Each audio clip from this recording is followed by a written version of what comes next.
And you will probably see my screen now. Okay, yes. There it goes. Okay, so you all received your login details by Yes. email. Your login emails, we did. Yeah. We did. Okay, so this will be your username. You'll type your username in there. That's normally your email. The password we created for you, Okay. which is welcome01 with a capital W. If you work on your own device, you can say remember me, then you don't have to keep on adding this information in. Okay. And if you forgot your password, the system can send you a link to your email and you will be able to change your password. So how you Okay. start, you can start from our website here, or if you end up on q2b.co.za, that's also our domain.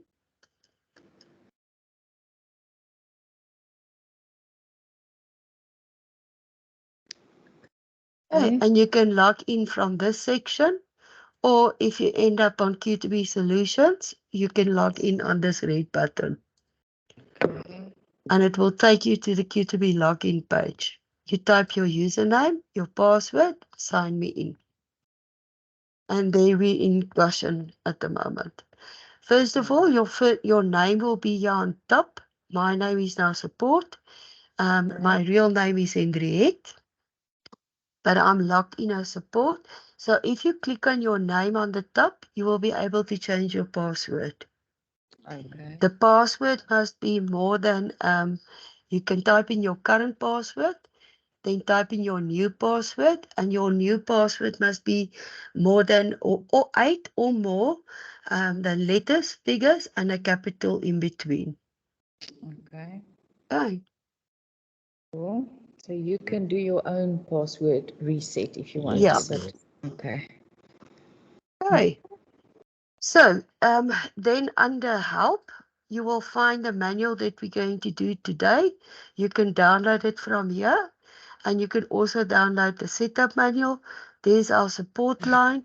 For technical support, you can just click there and it will go to the technical support box and give them an indication from which venue are you, and then also what is the technical error. A screenshot is always better. For user support, so let's say, for instance, you can't remember how to capture a payment. That is what we call user support. So to assist you, you can click on that one and it will also go straight to the inbox, and you can mail us and ask us help on whatever you get stuck with. Okay. Yeah, so mainly the venue will start on this main calendar. You'll see as we go along with the training, you will be able to change your view that you want to start working on. You will maybe want to start working on this calendar. You can also start working from the reservation list, the monthly calendar, or the all availability calendar. Okay. So after training, I normally, when we get to setup, ask the users, and then we can change it for you the way you want to start working. Okay. So typically we start on the main calendar, and I'm going to start here with the little icons. The double cursor will take you from here to here. It will change the year. Okay. Okay. And the single cursor month to month. Okay. If I want to go back to 2023, I'll use the double cursor. If I want to start a booking manually from here, I can click on the date and it will start a booking for me. It's a very long way around to start a booking, but if you do events, it's an easy way to start doing it from this screen. So let's say, for instance, I'm going to start this booking on the 10th of November. I can change the date of the booking, and I can say it's going to start at 9 and it's going to end on that Sunday, and they're departing at 10. And it's a wedding. And let's call it Yanni and Sunny's wedding celebration. For an event. Because So that's if you start the event, You can type your own name in there if you want to, if you're the coordinator. And you'll see we don't have function sheets set up yet, but you can use online function sheets. You will be able to make this a quote, an invoice, a pro forma, inquiry, or add them to a wait list. I'm going to leave it in quote status for now. Then your revenue groups. So there's your revenue groups that we've set up for you, but you can add more onto your drop-down list. So I'm just going to put this under functions and origin. Where did they find out about us? I'm just going to say Facebook. Internal note. You can add the customer's email in there. You can type a full note in there that you want to type, or you can paste the email in there. Let's say they 50 guests, and now I'm going to click on save, and then it will force the customer details, and we force the email, the first name, and the last name.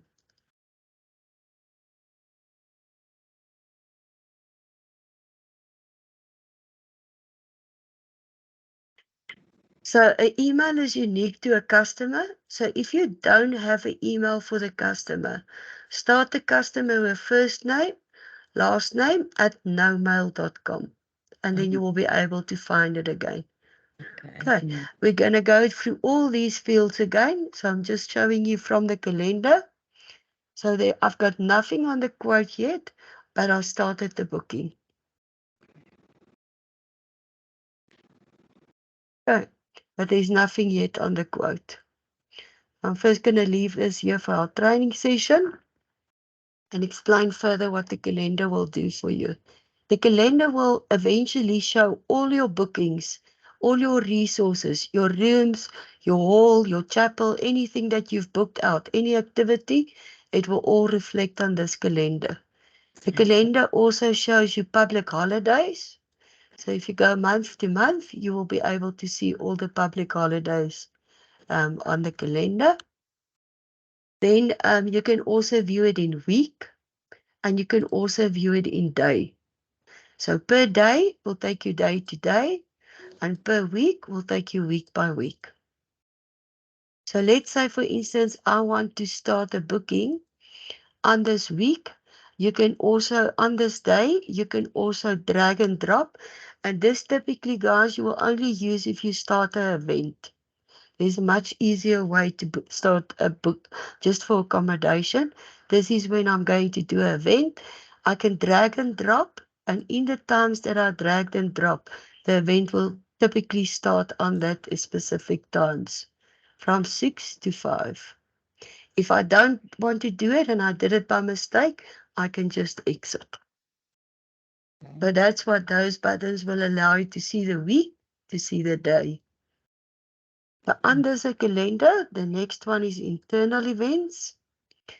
We can also create internal events, and venues use it to say the vehicle must go in for service, pool service, pest control is coming. It's like internal reminders for the venue. So I'm going to do one for today, just to say Q2B. Training users. I can select the color, I can select dates, from and to, and create. Now, if I go back to the calendar, you'll see it created that internal event. And that's what the venues use it just as reminders for themselves internally to do stuff, to remember that this is going to happen, this must be done, the vehicle is going in for service, etc. Okay. Any questions so far? No, I think we're good. Okay. You're welcome to stop me at any time and ask questions. Okay. So, on the reservation list, the next one, all your reservations will compile to this list. As we go along today and we make more reservations, you'll see all of them compiles to this one reservation list. So What the reservation list offers you is the booking ID, and that's a hyperlink. As soon as it makes a line underneath, it means you can enter the booking by clicking on that hyperlink. Okay. So it's Kiki and Alex. Katie and Alex. Katie or Katie? Katie and Alex. Alex. Okay, so I don't know how old you are, but I was in the days where you had to double click a mouse to do some actions. So previous years, we had to double click so that it can do an action for us. These days, the software makes an underlining. It means I only have to click once with the mouse to enter the booking. Okay. Okay. Okay, so yeah, I'm in the booking now. From the reservation list, you can always find all your bookings. Exit first again, so that's your booking ID. And this is your numerical invoice or quote numbers. So the next one we'll do will be number 2. The date from, that's the date when the client is coming in. The title of the event that we added. The customer's last name. And if you hold your cursor there, you'll see the customer's first name. There's 50 guests. There's no company. You'll see later how you can add a company. The coordinator is Henriette. There's no amounts. And you'll see the gray at the moment. It's in quote status. And this little icon is a copy function. So a lot of wedding venues will go and create a wedding package template. They will find the template by searching for it and then copy it, and it will make an exact copy of all the information and items that you've got on the previous booking. And now you'll see it's number 2. So that's the only reason why we add that copy function. Please don't copy a customer's booking because you'll make 2 invoices or quotes for a customer. So I explain it always very nicely is we just added this function. If you want to go and set up a wedding template or conference, you can just find it again and you can just copy it and you don't have to redo all the work. This is the date that you created the booking. And if the server emailed the quote, it will put a little envelope in here. And if it emailed the invoice, it will add a little envelope in the reservation list. Now the legend colors, gray is quotes, pink is partially paid, green is paid, red is unpaid, completed paid, so it means the booking was invoiced and fully paid, then you'll put it in completed status. Completed unpaid, meaning you've completed the booking, but there's still an outstanding amount, the color will change. And if you add a customer to a wait list, it will also change. So if I go to this booking and I add them and I change the status to wait list,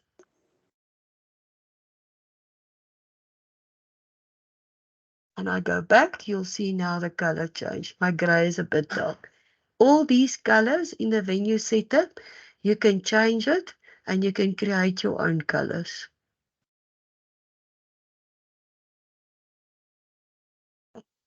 Then action, you can create a booking from here as well. The same that I did with the calendar, just by clicking on the date and it started a blank booking for me. I can also, from the reservation list, click on create new and it will start a new booking for me. You can print this list or you can export it to Excel. And if you export details, it will export all these columns with every item that is on the invoice or the quote to Excel. And a lot of venues are using that. I'm just explaining all these functionalities to you. Filters. So we'll always start your reservation list on active. And active means pro forma invoices, quotes, or whitelisted people. But if I only want to see what's my inquiries, I can click on it. What's all the quotes currently? I can filter it down to only quotes, invoices, completed, Past due means they've stayed with you and there's still an outstanding amount on the invoice. Deleted bookings, whitelist bookings, and it will filter it down to each one. Who's coming in today? Who's going out today? And the system can also generate vouchers, which you'll learn more, and you can show your vouchers on this list, or you can hide your vouchers on this reservation list. So all your bookings from the OTAs like bookings.com, Expedia, and all of those, they will all compile to this one list. So you will always be able to find any of your bookings on these one list. The search function, you will be easy to find any field that's in here. Number 2, the customer's name, the celebration name, or the last name, the first name, anything, you will be able to find it again. If I type in template, it will only bring up that one. Yeah, it's going to get fuller, and then I'll definitely come back to the reservation list as well. Now, for accommodation, we've got quite a few different options how you can book accommodation. I normally start at the most popular one, and this is the monthly accommodation. So there you can see all your accommodation rooms, and you can see your whole month. So if I want to start a booking, I will go to the date that I want to start the booking at, and it jumps immediately to the date.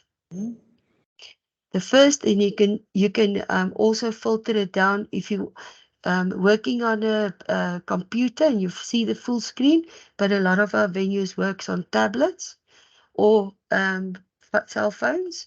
So they maybe just want to see all the log cabins available. You can select it and it will only open the log cabins. River suites, it will only open the river suites. Or you can leave it on all. Then you only have one rate currently in the system, and that's room only. So that will be your default rate where it starts as well. So let's say, for instance, I want to book this room and I want to book it for a Sunday night, Monday night. You can also add multiple rooms, multiple dates on one invoice. So I selected 4 rooms. That one's going to sleep 2 nights, 3 nights, 2 nights, and 1 night on one invoice. Right. And then the only thing the system requires from you still is how many guests are sleeping in that room, how many guests are sleeping in that room, how many guests are sleeping in that room, and how many guests are sleeping in that room. Then we added your full farm breakfast per day. So you can also, they can add 10 breakfasts and it will calculate and add the breakfasts. Next. Now, if I, for instance, in room 8, I said 10 people must sleep in there, the room will not be able to book more than the capacity set up currently for the room. I can change it to a 4 and then only I can continue with my booking. The next window is where you will add your customer details in. Now, I've been with you now before, so I made that first booking. So the emails will pop up for your customers that's been with you before. You can select the email and it will auto-fill the information. Okay. And then typically what you'll do, you'll just click here on the terms and conditions, click on finish.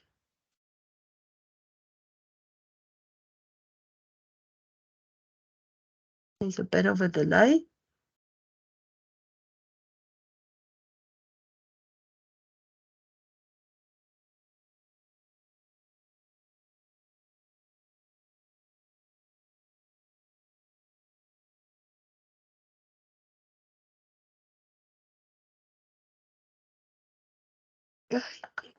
So there's a booking. The invoice was emailed to the customer. The booking is completed. Okay, so just to show you in my email box, there I received it. and it looks like this. And there's my email. I'm the CC user in here, but the system will always CC the venue as well. Even if they book from the website, you will always get a copy from the server as well. There's the invoice. This message you can change to your own message. This is just a sample template that we set up for you.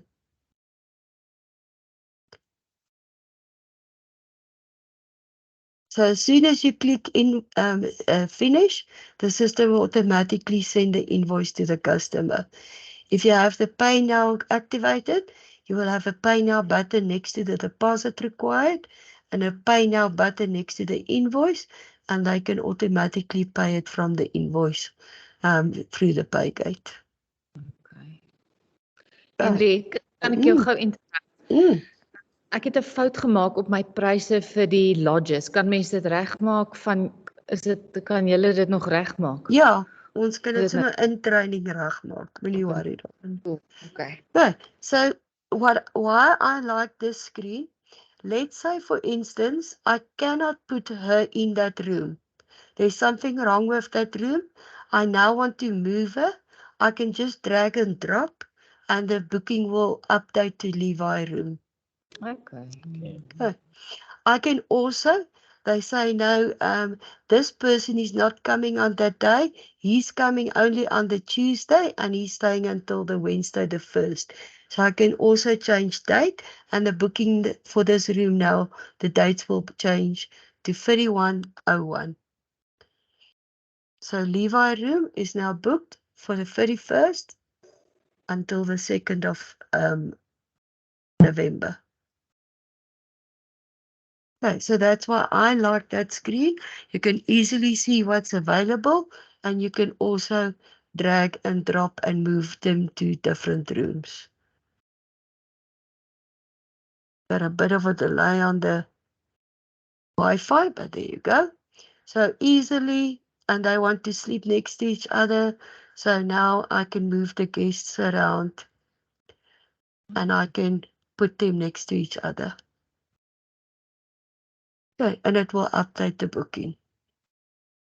Then we also offer this screen. This one, the only difference between booking from this screen and that screen, this is a very old screen of ours, but as soon as we remove it, the old people hates it. That we remove it, so we leave it on here. There's a few users that still likes to use it because why? It shows the rate that you're currently going to book at. So even if I select again the 29th, I say show me all my rooms and it starts at your default rate, which is the room only rate. And you say check availability, it jumps directly to the 29th and now I can see all the available rooms and their rates. If you have more than one rate later, you will be able to jump through bed and breakfast rate or maybe a full board rate or any other rate that you will carry. So let's say I want to do another booking. I want to book that room for 3 nights. I will go check out how many guests are sleeping in the room. I want to add breakfast.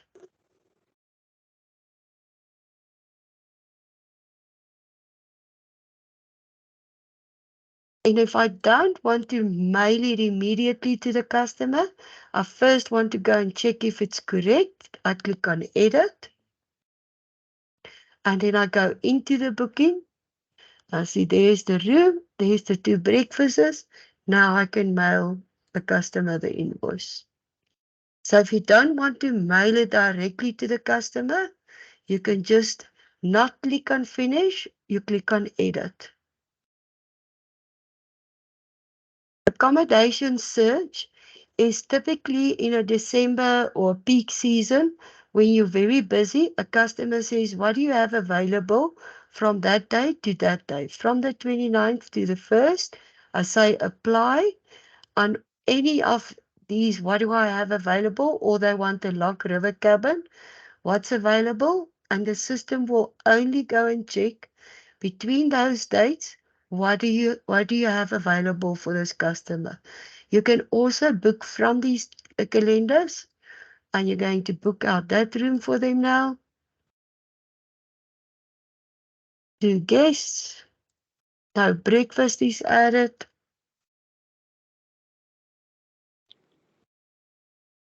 And finish, and it will send the invoice to the customer.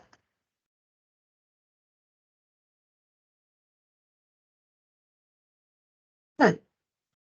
Now if I go back to that screen and I go to the 29th, there you can see is all my bookings. And once again, the legend colors applies here. They're all red because it's unpaid. So that is how you can book accommodation. The next one is the all availability. The all availability shows all your resources. So this is our new screen. The new younger people like this screen because it's easy to see all your categories and everything you offer. And then also open up all your resources that you have available. So if I go to the 29th, you'll see there's all my bookings on this calendar. And there's all the, if I view it by week, that's also a setting you can decide. I want to see it by week, by day, or by month. It will show you your log cabins for that day. You've got 4, 3 is booked, and what's your occupancy percentage. If I want to start a new booking on this date, I just click on the date, create a reservation. How many guests are going to stay from the 29th to the 2nd? They're going to stay at room only rate. Or to fill the information, finish, and it will send the invoice to the customer. The booking is done. So what I like about this screen, again, it's the new one. I can open up, I can see I've got so many available. The capacity is up to 4 people. I can see all the activities. I can book an activity for them, and I can say create new, and I say it's 2 adults, 1 child, and it will immediately pick up all the time slots available. They want to go from 12 to 1, it's 250, and there I just booked out the river cruise for 2. Oh. Okay. Then, like I said to you, you can see it. You'll have different rates available if you do offer different rates. If I want to see the rate that I'm currently booking on, show rates, the rates will open up on the screen and you can see what is the current rates. If you do have access to change rates, you can just click on it and you can also just change the rate for that day and update the rate. So that's 1 day's rate only if I want to do it that way. You can also see all the stay requirements. So if we generated stay requirements, a minimum of 2 nights is required. It will show on the screen here, a minimum of 2 nights required. Online, the customer will be forced to book 2 nights then, but only a user can override it to only book 1 night out. So a user, meaning it's a locked-in person. Okay. So those screens will show you the rates, and it can also show you the minimum requirements currently in the system. Then I can also generate stay requirements. So I can say for my categories, my log cabins on the room only rate from today up until first day, I've got a minimum of 2 nights stay requirement. Add it, and it will automatically add it. So now if I say show me the stay requirements, it will show me the stay requirements, and I did it from today's date. So let's go. Week Stay requirements under log cabins, and there it says now a minimum stay requirement from the 16th to the 19th. So a lot of venues do that, especially over weekends. They force you to stay 2 nights. Yeah. So you can generate requirements from here. You can also generate new rates from here. So this is where we will change the rates. So you'll choose log cabins, room only from this date up until where do you want to change it, Sanet? Nee, dis Because tyd. Ek het die verkeerde, dis 1150 per night. I by accident said it's 1250. okay, so we've That done it will for be you up until end of October. So it's now 1150 for the river. 150. Yeah. Okay, and there is your rates now changed. And the other one is the river suites. So they stay the same. That's Are fine. they correct? Okay. Right, and that's how quickly it is to change your rates for a full year. Right, I'm going to go again for this. And let's say, for instance, I want to book that cabin. I want to book that room for 2 nights. And I want to book a river cruise. Click on everything that you want to book, create, and it all pops up. So there's Ephraim room, 2 guests. Room 1 is going to sleep in there, and it will calculate the rates for you. And the nights, I can still now change the nights if I want to change the nights. And there's 3 people going on that day. Which date? I can still change the date for the activity. So let's say they're going on the 16th.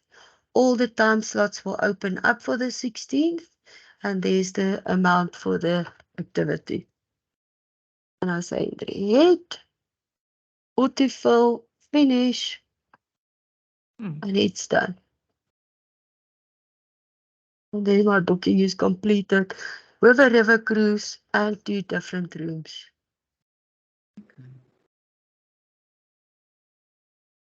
If I want to enter the booking again and I want to go, if you scroll over, you'll see the hover.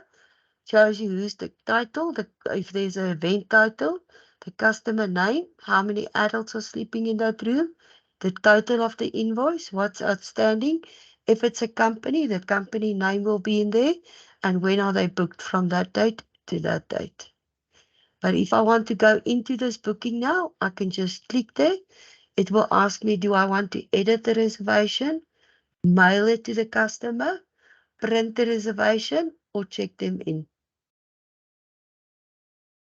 So let's say, for instance, I want to edit it and I want to add breakfast to it. I'll go to create new. I can add a full farm breakfast and I want to add 4 breakfasts. Save. Now I can send the updated invoice to the customers where the breakfast is included. I haven't set up this for you yet. Yeah. So you can add lines to a booking. You can edit the booking. You can mail it directly to a customer, all from that screen. So you can decide as a user, which screen do you prefer to use?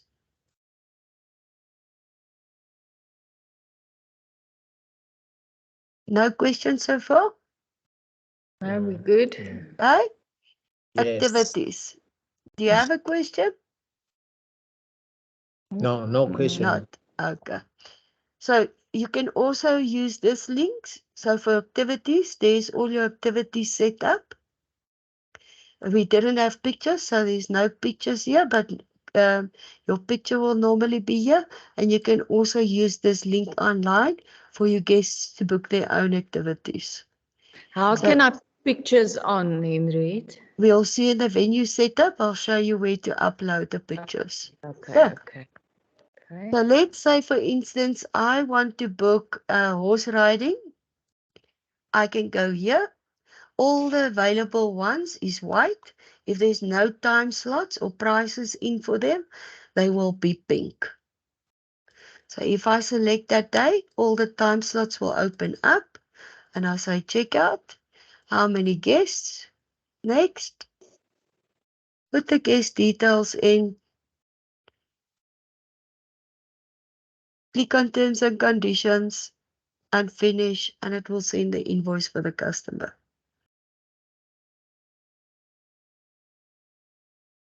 So that's also how you can book activities.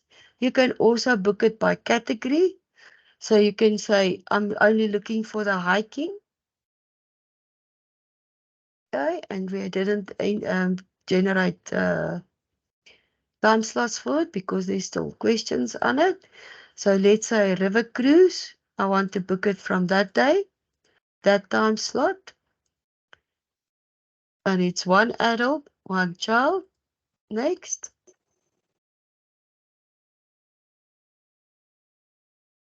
Customer details, finish, and they are booked the river cruise.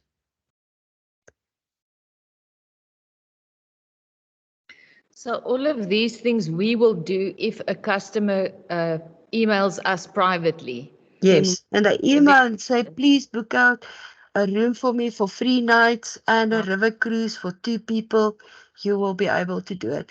So do you see the difference? Yeah, I can only book rooms.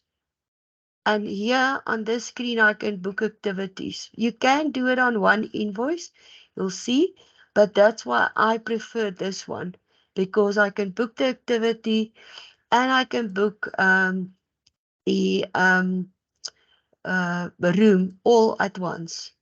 So if I say on the 25th, okay, I want to book a where's that one now? It's the river cruise with time slots in. I want to book a river cruise and I want to book a log cabin for 1, 2, 3, 4 nights. I didn't take my river cruise now. I clicked it off again and I can say add that room. So let's do it again. I'll say I want to, where's the river cruise here? I want to book that and I want to book a room. So there's the room. Now I selected it twice. You can just remove the one room. So it's 2 guests and then 2 for the river cruise. Yeah.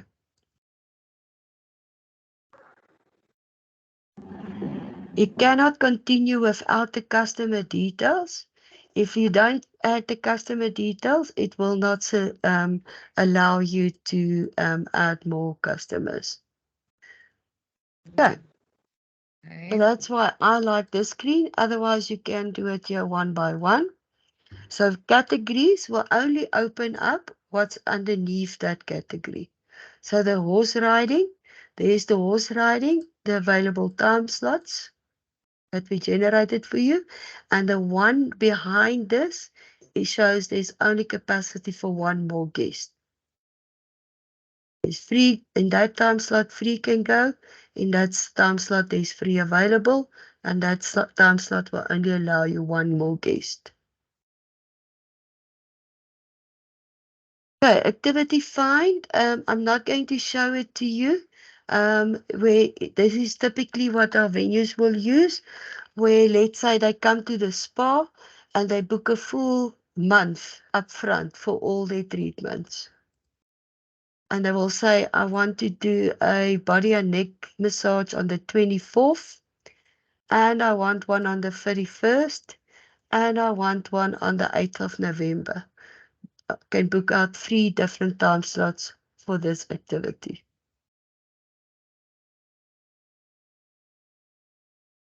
Okay, then we also cater for tickets, so you can sell online events. I don't know if you have events with your venue. Not yet, no. So you can sell online tickets and you can also sell gift vouchers online. And just to quickly show you what it looks like. If I have an active event on my demo.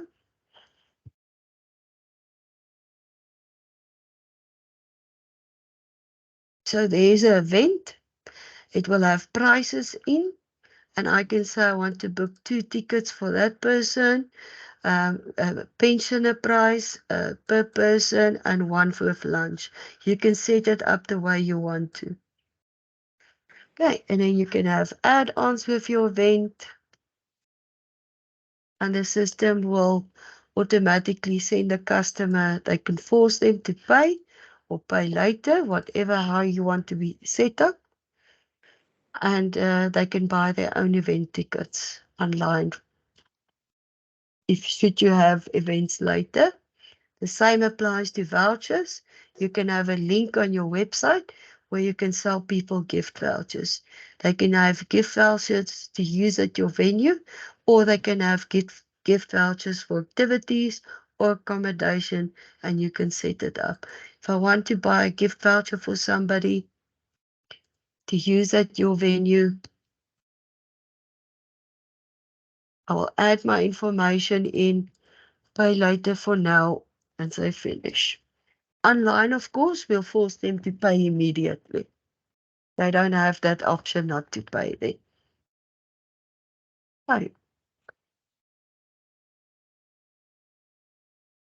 But once you guys get to event tickets, you will not remember everything that I'm showing you today. You can also revisit the video that we're doing today, or you can just ask for user assistance. Yeah, so that is what tickets are all about. Then venue link, we allow our venues to link with each other. So if you start and open up your link, you guys are in Edinburgh. Yes. So okay, you're the first one in Edinburgh, but any venues around you, all the QTB venues, you can link up with each other. You can link up with tour operators in here. And then you can say you can book accommodation, activities, or tickets with me. And you can do vice versa. Let's say a neighboring venue also signs up with QTB. You want to see what's the availability for accommodation, give them an overflow that you've got. You can immediately see their real-time availability and also book with them. That is what Venue Link will allow you to do. Now yours is set up by categories. So we have online rooms and online categories, but you are set up on online categories, and that is your link that you'll use on your website that says book now or book here. And they will click on this link on your book now button, and a guest will experience it this way.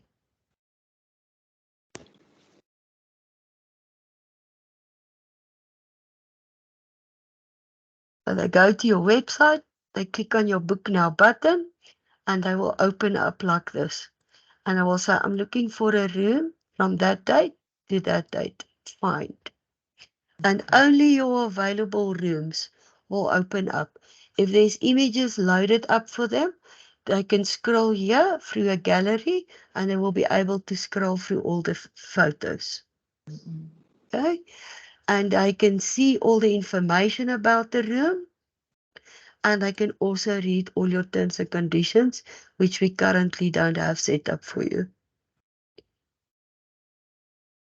Okay, and I can say I want to reserve this room.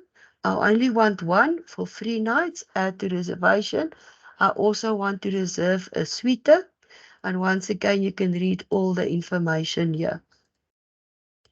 So they can also book 2 rooms on one invoice. And in that one, there's 2 sleeping in there and there's 4 guests sleeping in there. They can add currently, they can add the breakfast manually here. Or if you maybe want to have a room-only rate and bed and breakfast rate later, you can have a bed and breakfast rate, but it is with room only. We don't know how many guests are going to be in the room. So that's why if you do room only and add a breakfast, we add it as a value added extra.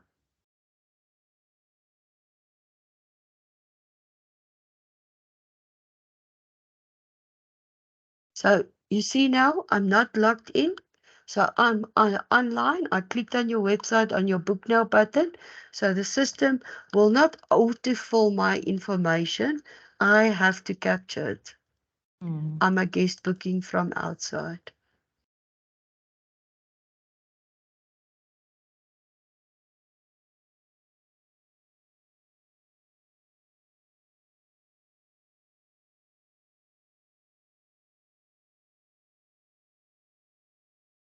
And when you have your pay gate set up, it will force the customer to go directly to the pay gate. For now, there's no setup for the pay gate. So I'm just going to click finish and the system will send me the invoice and the booking is done. If you offer more than one rate, you'll have a drop down here where they will be able to select room only or room with breakfast or dinner, bed and breakfast or full board, etc.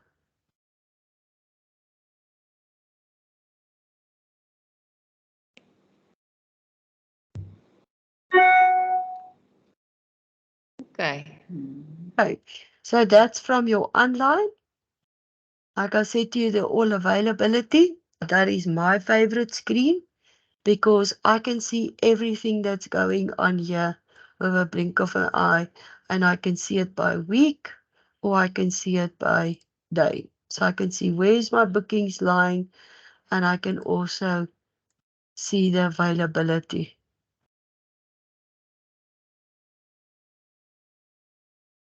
Okay. So then I'm going to move over. If there's no questions, then I'm going to move over to manage your reservations.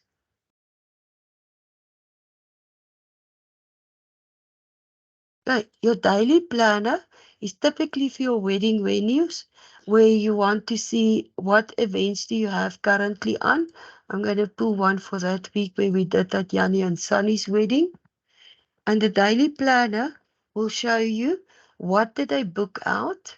For each booking, there will be a daily planner. So if I had a chapel here in or a wedding venue, it will show me the setup from which date to that date and all the added on extras that they've booked.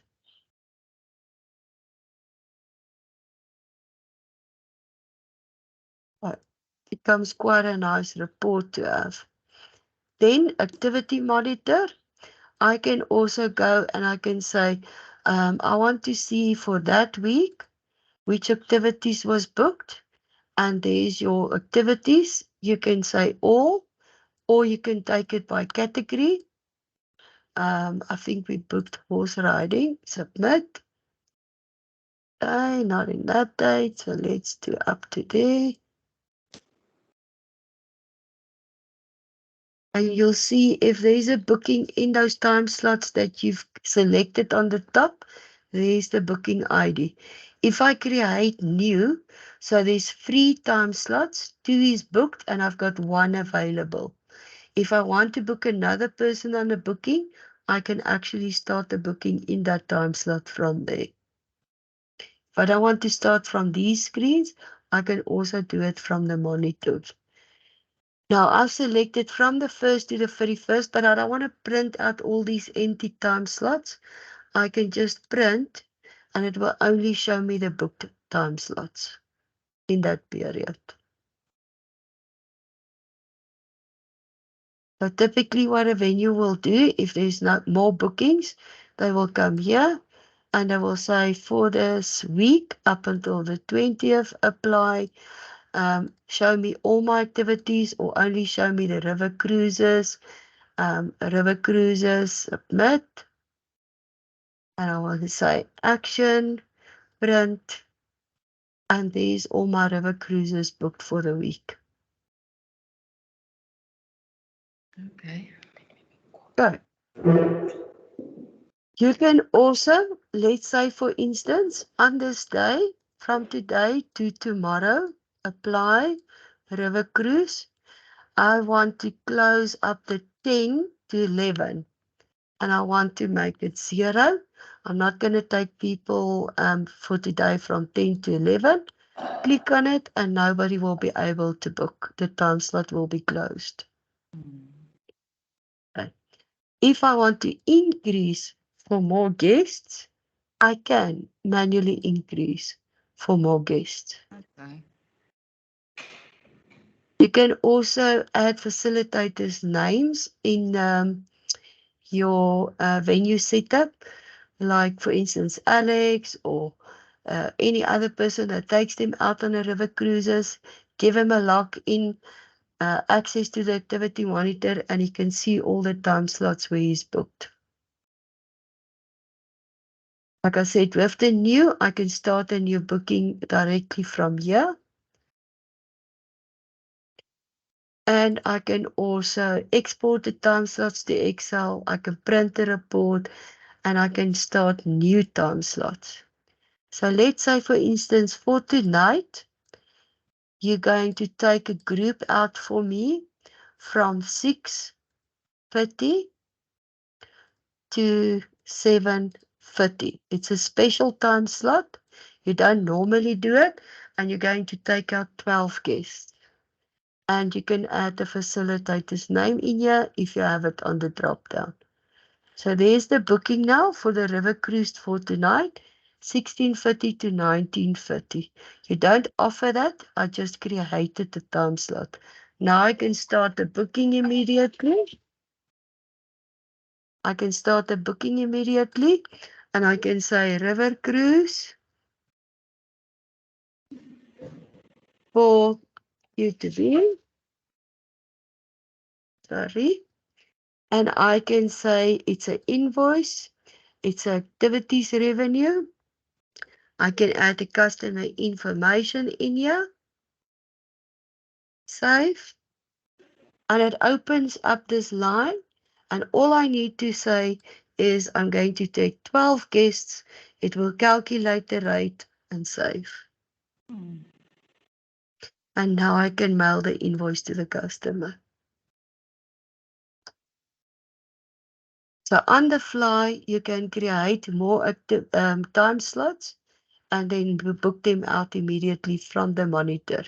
These colors as well, you will change these colors and decide which colors do you want to use for your activities.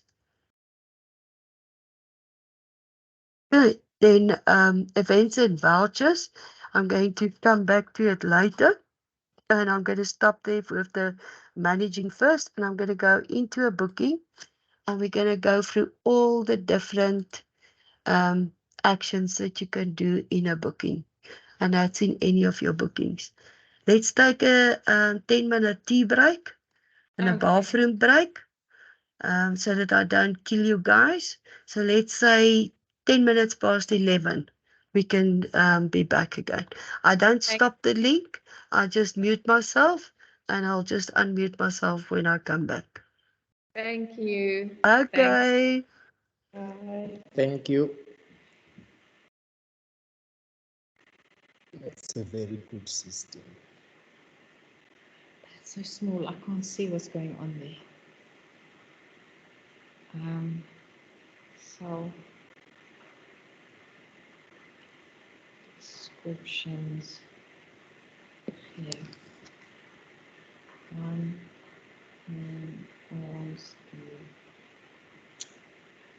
Q2. It's going to make our life very, very much easier.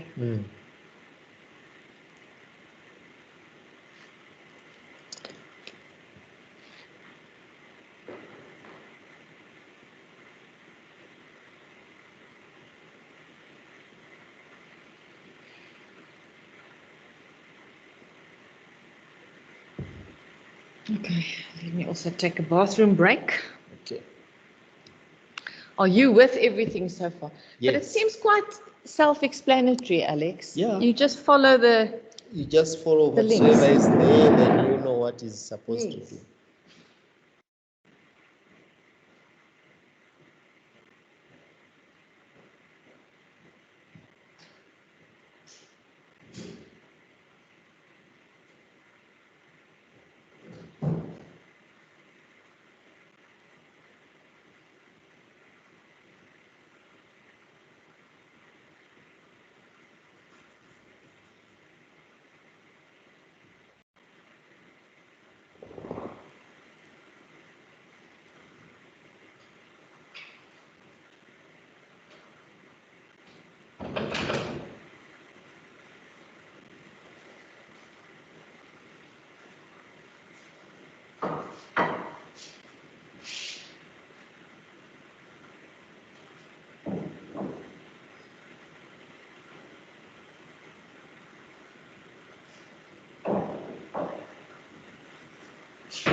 Njopheka. Njopheka. Mm.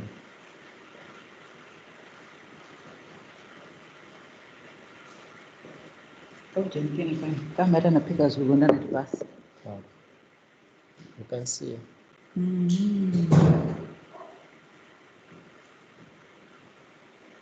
Wow.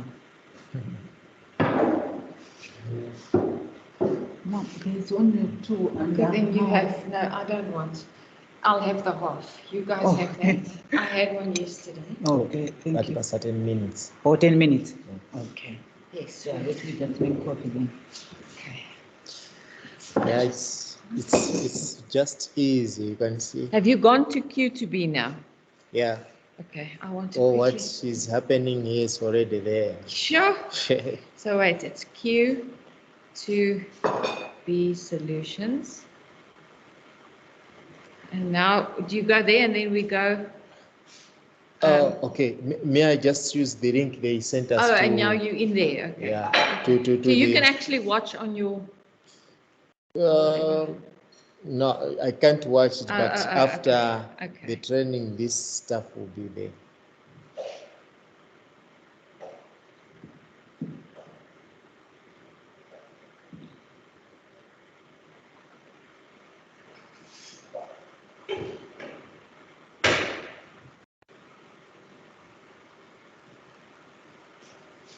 Mealy.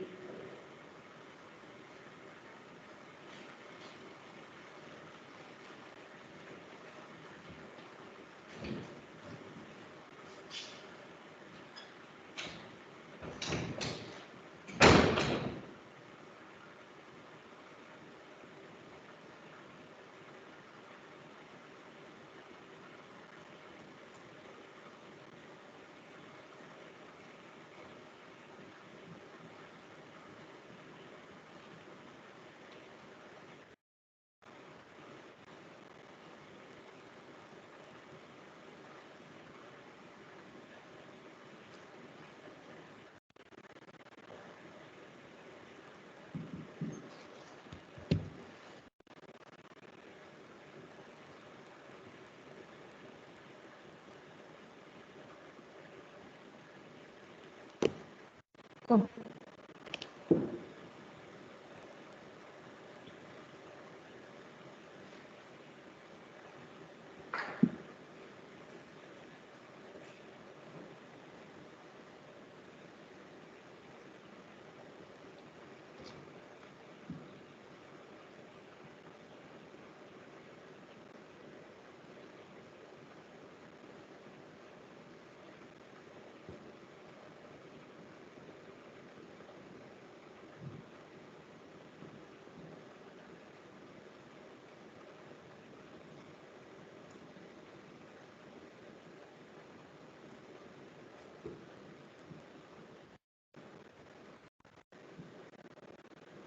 We don't know yet what is the link, our link for Goshen guest phone.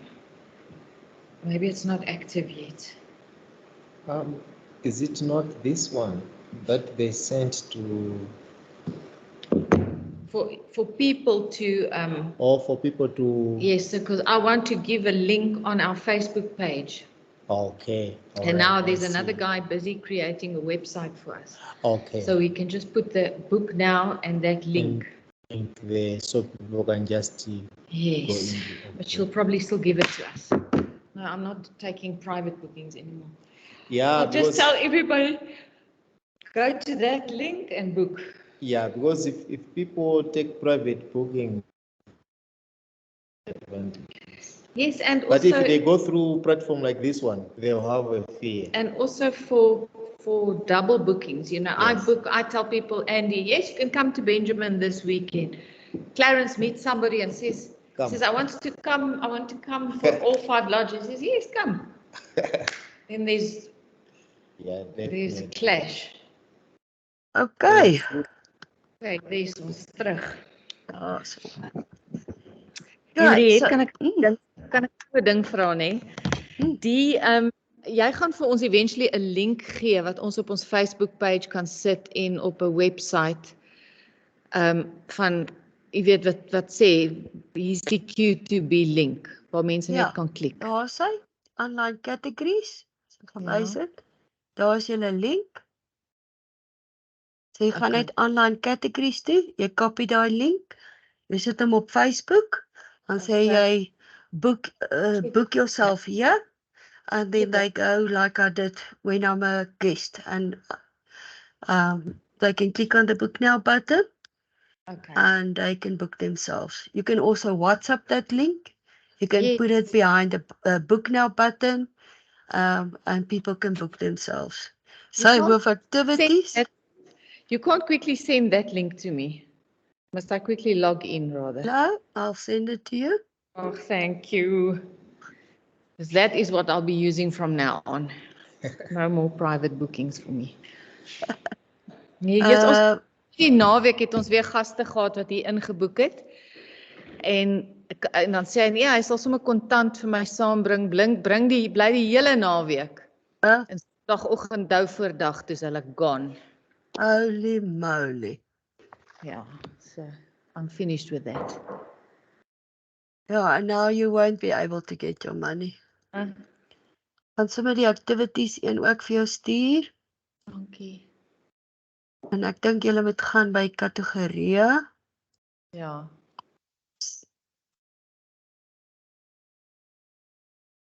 Jy kan dit sommer vir my WhatsApp as jy wil of e-mail, whatever die maklikste is. Ja, wat is die maklikste vir jou? WhatsApp is reg. Dan kan ek dit net vir mense forward. Okay. I'll put it on I'll send it to you guys as well. Okay. Okay, so daar's hulle. Baie dankie. En dan as jou paygate geproef word, forceer ons hulle om te betaal. Ja, ek het al Vrydag vir Laukia die goed gestuur, maar lyk my ek weet nie of hy in spam gelê het. Sy het vir jou, ek dink vanoggend. Ja, dit ek Ja. Ja, Sy het vanoggend vir jou gestuur en gesê hierso is die want sy kopie my in wat jy moet teken. Die MOA. Okay. Ja. Good. Okay, so there's your link for your accommodation bookings. Let's go back into a booking. Let's go to Yanni and Sunny's wedding. Now, I'm not going to scroll my life away. I'm just going to type in Yanni. There I go to Yanni and Sunny's booking. So there you can change the booking header dates. So let's say, for instance, they change their dates and they're going to do it this weekend from the 24th of November until the Sunday, the 26th. I can change it. I can change the times by clicking on the little lock. It says select time. And I'm going to say they're going to come from 12 o'clock and they're going to check out by 10 o'clock on the 26th. I can change the time as well. So there's that whole event description, the coordinator. It's the quote or invoice or a pro forma. And under which revenue category do I want this money? This block, like I explained, you can put a full email in there. 50 guests. I can say they're booking at this rate, room only rate. I can add them in a group booking. So group booking is if it's a wedding and there's going to be multiple customers paying their own rooms. I will add them to a group booking and I can create a group. And I can say Yanni and Sunny wedding. So now they fall under a group. I can change the deposit and I can say I require a 40% deposit. So only if a user is allowed to use this, you can also take it away from the user access. But if a user is allowed to change it, or they can say, I want a full deposit, and then they take it off, or full payment, and then the system will calculate and show that they must pay a full amount, or you can put a percentage in there. It will automatically come up what the venue is set up for, and it's 50%, but if you want to change it, you're still available to change it. This customer note prints on quote or invoice. So anything that you type in here will print on the invoice. So we can say, please note your menu selection must be completed by 14 November 2023. So anything that you want to add on and type in for the customer, you can add it in there. Now the booking is made under my name, but it's for a company maybe. I want it in my company. You can create new and you can put the company details in here.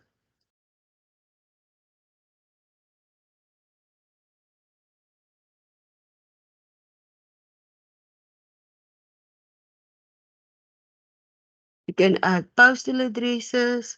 You can add an email. So let's say I say, please send the statement to my accounts department. You can create account numbers for them. You can add their registration number, VAT number, select their country, their province, and their region. You can also link, let's say you've got a corporate rate. You can link a rate to companies or a special rate to the company as well if you want to. I add, and now the invoice will be in the company's name and not in Henriette's name anymore.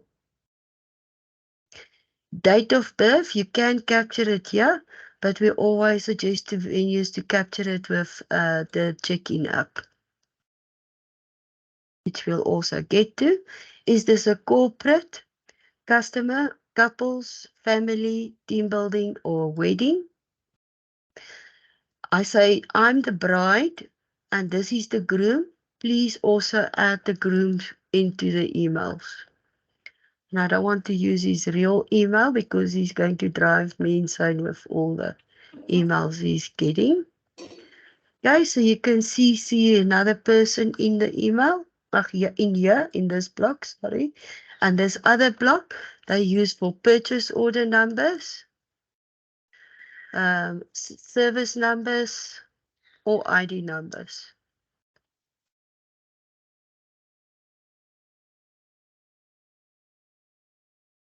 Good. And if I go to print now, you'll see the header of the booking is now in the company's name. If I added a VAT and a registration number, it will automatically add it in the booking. If there's no VAT number or registration number, it will not add it to the booking.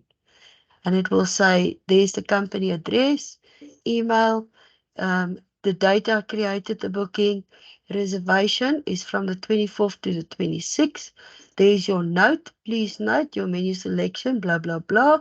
And there's ID or supplier number or service number that you wanted to add to the booking.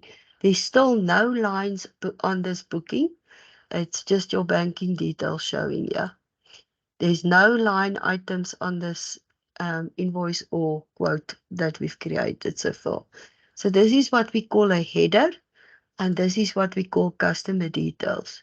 So also if you ask for support and you say in the header, I want to change the time, they will guide you how to change the time.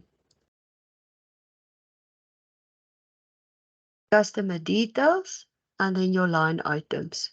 So now I'm going to add to this booking, and I want to say create new. From your price list, you only have at the moment this venue hire, Goshen Manor. So I want to add it. There's your package. It includes chairs, tables, dance floor, dishing up counters, and toilets. Let's say, for instance, it includes wood as well. You can add it in there as well. If you don't want the item, just click on the little cross. It's going to book out the manor from that date to that date. But let's say, for instance, they're only going to use it on the 25th from 7 in the morning, and they're going to use it up until 23:59.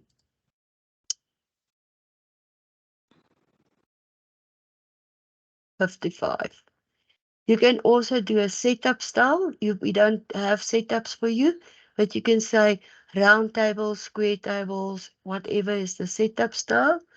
One time. Okay, save. And now the full manor is booked out for the wedding day from 7 to 5 to 12. Then I can also add, let's say, breakfast for them. They're going to treat their customers or their guests for breakfast. And we're going to say they're going to have breakfast on Sunday morning. And that date is the 26th, I think, November. You can add a note in here. You can say Sunday morning, 26. And I want to add 50 breakfasts. Save. So anything that's going to be on your price list, and your price list will probably have more items later, you can select from your price list or manually add item here. So let's say you're doing the flowers. If I want to add this price list, this item that I manually type in here to the price list, I can just tick there and it will automatically add it to this current price list. If I don't want to add it, don't tick that little box. And let's say we're doing 10 and we're charging them 300 Rand arrangement. And then it's got another field here that says department. To which department must I put this flower arrangements, consumables? Okay. Let's say, for instance, they want wood. How much is your wood per bag? I think let's charge them, how much do we, I think let's charge them 100 Rand a bag. So it's 100. Okay, so Yeah. now as I add it to the price list, wood, let's just call it wood per bag. Okay, add it to the price list, 100 Rand. Do you know the kilos of the bag? Oh, that's a No, big one. There is big one and the I always This buy one. the big ones. Yeah, well, how much does a small one cost? small one. I See, think I always around buy- 50 Rand or so. I always buy the big ones. So let's just sell the big. Yeah. Yes, see, ek weet nie wat weeg dit nie. Dis groot. Okay, Daai groot sakke. It depends on how. Oh, okay. Yeah. yeah, but you can go and change it later. So let's put 100. They want 10 and you say 100 Rand a bag. So they want 10 bags. The unit price is 100, so it will calculate it for you. And to which department do you want to put this revenue? Wood and charcoal. Yeah. So I've just put it under consumables. Okay. There is it now. So if I want to add more wood, you'll see now it is already under the price list. I want to add 2 more bags. It won't ask me the department because I already said for this item, always add it to that department. Okay. Cool. So there I've added those. I can also, from the screen, I can add rooms from here. So I can say add room 2 from that date to that date for 2 nights. And there's 2 adults sleeping in there. Let's make it 6. And you'll see. It's not picking up the rate here. Let me just. So if you see 999, you must just change this rate to room only rate because I didn't do it. So now it can't see the. So if I say room 1 now and 2 adults sleeping in there. Sorry, I've got new batteries or free. It will calculate the rate for you. And there's the room booked out as well. So that's if you only want to add one or two. If you want to add multiple rooms, then just say add rooms and all your available rooms will become on the list. So let's say we're going to add that one, and we're going to add that room, that room, that room, this one, and that one for the wedding. They're booking most of your rooms. So all you have to do is select the rooms and say in each one how many guests are sleeping in there. Okay. If you say more than what the room capacity is going to be, it will not allow you to book the room. It will say maximum capacity is allowed for 4. Okay, or 2, whatever the room is set up. So now you'll see, I can do this. If they give you a room list with the guest names, you can add the people sleeping in the room in there. Okay. And I say here is Opa We needed and this for the reunion. Oma, Yeah. and here is Piet Pompies, and this room is allocated to Sunny Botha. So you can even add your guest rates in here. So let's say, for instance, this room, that's the bridal couple. You're going to change the rate and you've given this room to them for 800 Rand for the night. Only if you have rights to change this rate, it will allow you to click on flat rate and force your rate that you type in here. Okay. If you do not have rights to change the rates or give discounts, you will not be able to give this discount. So you can add a new rate in there and say create. And then it will add the multiple rooms to your bookings. Good. So now my invoice already looks like this. So there's the venue hire. There's the full package in that is included in the venue hire. There's my breakfast, flower arrangements, wood, and all the rooms that's booked out with the guest names in. Jannie and Sunny, Opa and Oma, Piet Pompies, and Sunny Botha. Yeah, so let's go back to that one. Then the next one is add priceless items. So if I want to add more priceless items, I can do it from here as well. And I can say add another 2 breakfasts and add another 2 bags of wood. So I create, I don't want that one, create, and it will add more items to your booking from your price list. You can also just edit this quantity and say they want 14 bags. Save, and then delete these extra lines and have one line for wood.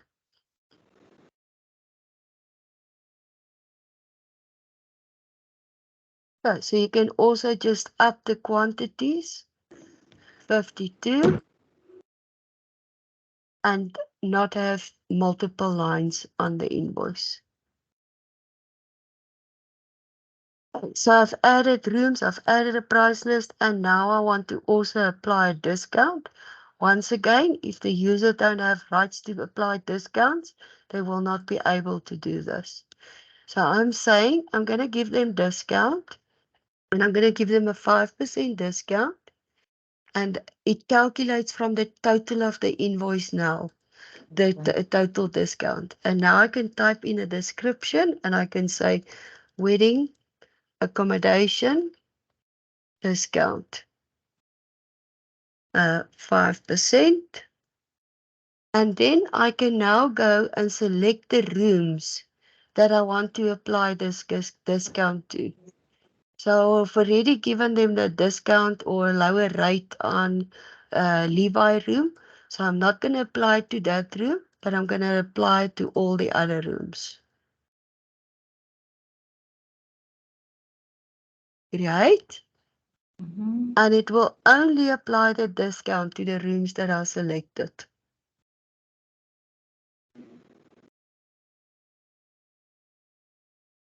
Good, with a minus in front. Same with, let's say I'm going to give them a 10% discount on the flowers. So I say flower arrangement discount. And I'm going to select the flower arrangements. It will only apply the 10% discount on the flower arrangements. The minute I select the item, it will only apply to that item. And there's your other discount applied to the booking. Okay, so any questions so far? No, we're so far good. No. What, Alex? Are So you now good? this Right. Goshen Manor is booked out and all these rooms are booked out for the room. To stay here, just to show you, this is our old check-in. So you can check them in from here, each room. And you can also check them out from here. As soon as you want to check out the customer, it will say there's an outstanding amount of 38154. Okay. Okay. If you check them out, it will make a little road for you. And if you want to print the indemnity, I don't think we got indemnity from you. Sanet, I'm going to send you a template that we've got. I just want to make a note. And then you Ek het can... Het jy dit indemnity? gestuur. Ja, maar dalk is jy sin beter. Ek weet nie. Okay. Ek het 'n indemnity, as 'n venue nie 'n indemnity het nie, dan is maar 'n template. Maar kom ons gebruik hom sommer.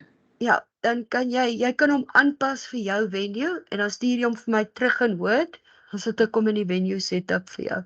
Cool, Okay, dankie. Okay. ek sal hom vir jou stuur. Guys, so you can still print it, but I would suggest you guys maybe use the electronic check-in app. Then you don't have to waste paper and print all of these paperwork. And okay. But you can still do it. You can also, let's say I'm going to delete that line. They come back, they say, no, your breakfast is too expensive. We don't want it anymore. Please remove it and we'll bring our own wood.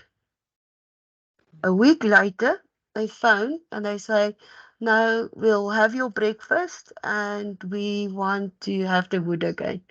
So now you can just find the booking again, Yanni and Sunny. Okay, and you say show deleted items. All the ones with the arrows is the ones I deleted. And I want to reinstall it. Do you want to reinstall the quote line? Yes. And it will automatically add it on. Do you want to apply this wood again? Yes. And I don't want that one. And I don't want that one. And I don't want that one. So you don't have to redo a line. You just say reinstall and it will update the booking here. You have the full amount. Okay. So that is what all those icons means on that side. Now I can go action, print a document, and there's all the items that they've paid and booked for on the booking. Okay. You can also go to print a summary. So if you have a lot of rooms on here for a wedding and you rather want the summary, and it will summarize all the rooms by category. So you see, it will say room 1, it's different rates and there was a discount apply, and room 2, but it will summarize it by category for you.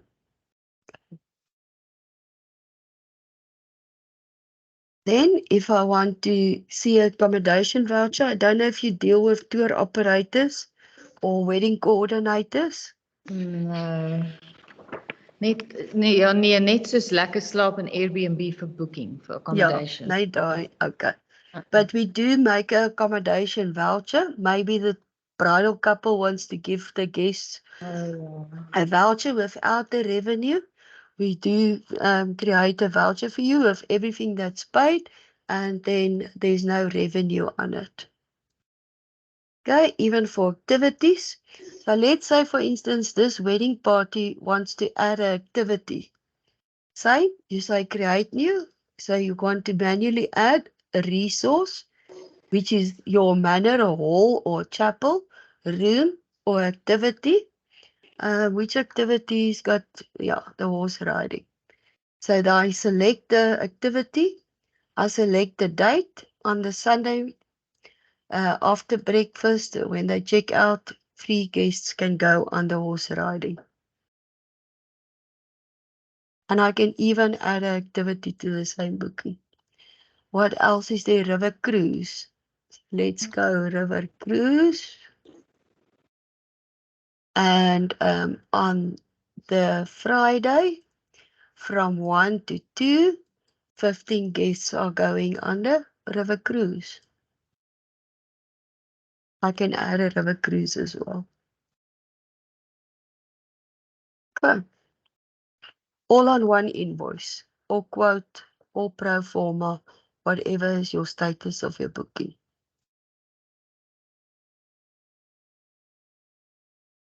Then, as soon as there's an activity on here, it will make an activity voucher, which they can also use to go to the horse riding or the river cruise, and they can present their voucher. And you don't have to show these extra lines in your venue setup. You make a selection not to show the lines on the voucher. Okay. Which I'll also change for you now. Some venues wants to show all the line items and some don't. And once we do this, we'll decide what we want to do.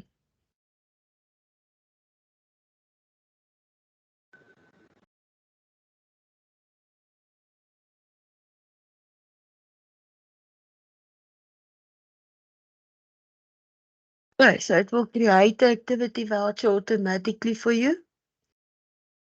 And now you'll see the line items is not on the activity vouchers. So they've got a voucher for horse riding for 3 people, and they've got a voucher for 15 people for the river cruise. Professional. Yeah. We must use that.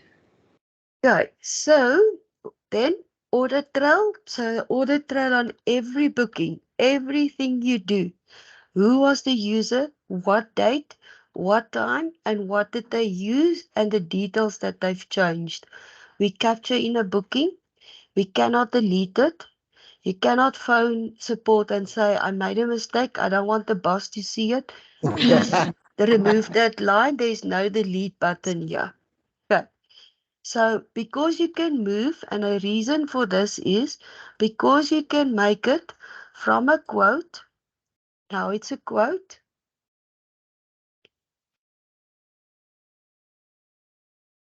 And the system changes it to a quote. And now all of a sudden it's an invoice. It changes it immediately to an invoice with the same booking number, and the same number applies to the booking. Because we do that, and you can change it back to a quote. Because the system allows you to keep our SARS compliance, we have to have an audit trail. An audit trail cannot be deleted, and you cannot remove anything that you've done here. So if you do something, unfortunately, the boss will see that you've done it. Okay. So then I'm going to show you, you don't have refundable key deposits. No. So then you can ignore this whole section here. There is where you can capture a payment. So if it's from the online payments is activated, your system will automatically capture the payment for you. Okay, but now I'm going to capture a manual payment. I can click on the little icon here, the credit card icon, and I can say they've paid on Sunday. The proof of payment said they paid $5.30. They paid via EFT, and they've given me a 15,000 rand. I can type in a reference number in there, and I can mail them the receipt while I'm finished the payment. And it will mail a receipt to the customer, and it will tell the customer, thank you for your payment.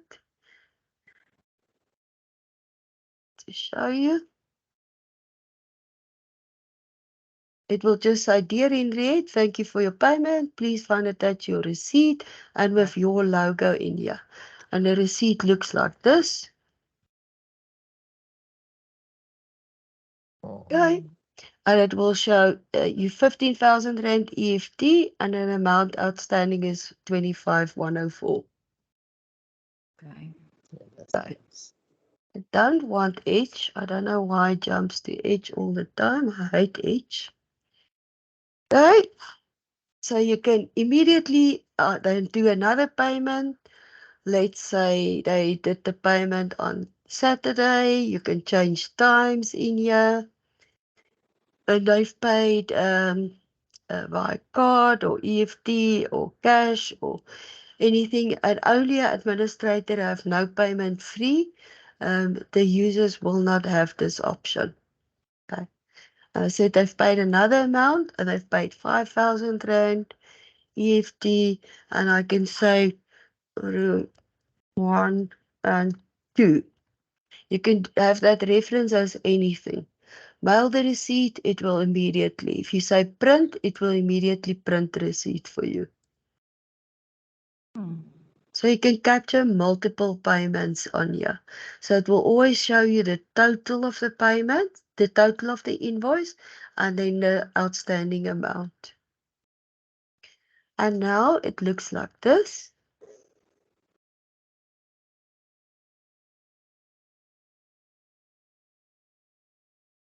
And you'll see here at the bottom, we show all the payments that was captured.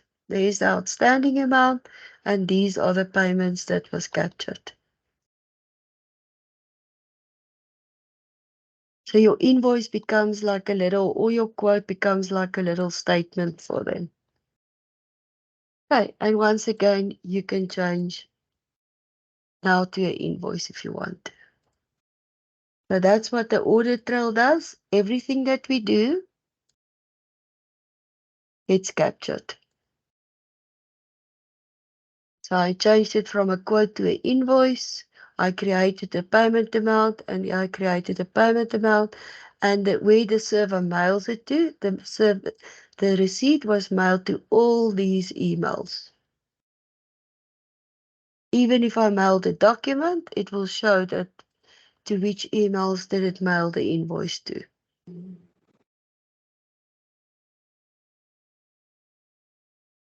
Okay, so everybody understands audit trail? Yep. Yes. Okay, what's nice about it, if a customer says, I didn't get the email, you can always ask them to, if it's here, the server will only put the emails where it was successfully delivered in here. Okay. So if you see the Gmail is not in here, you can say to the customer, is the email correct? Or just look in your spam box. If it's here, the server delivered it maybe.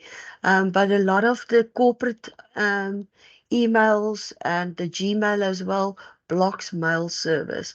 And your mail will come out of Q2B's bulk mail server. Okay. Okay.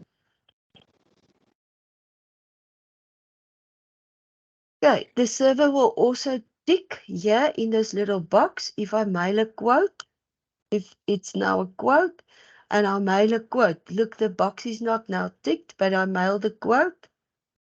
As soon as it delivers the quote, the server will tick that little box for you.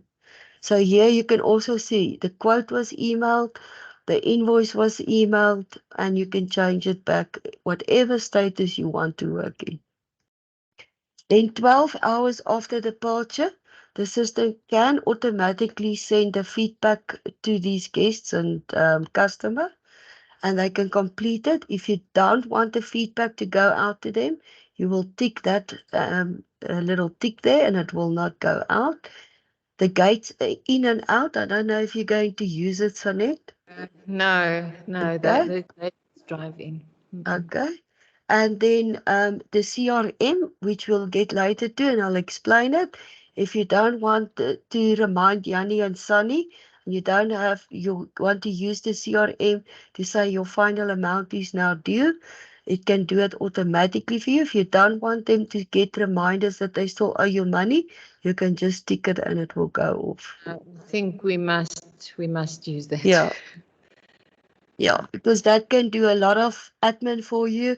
It can remind the customer your final payment is now due. It can send a pre-check-in app. It can follow up on quotes for you where you don't have to lift a finger. Go. Like that.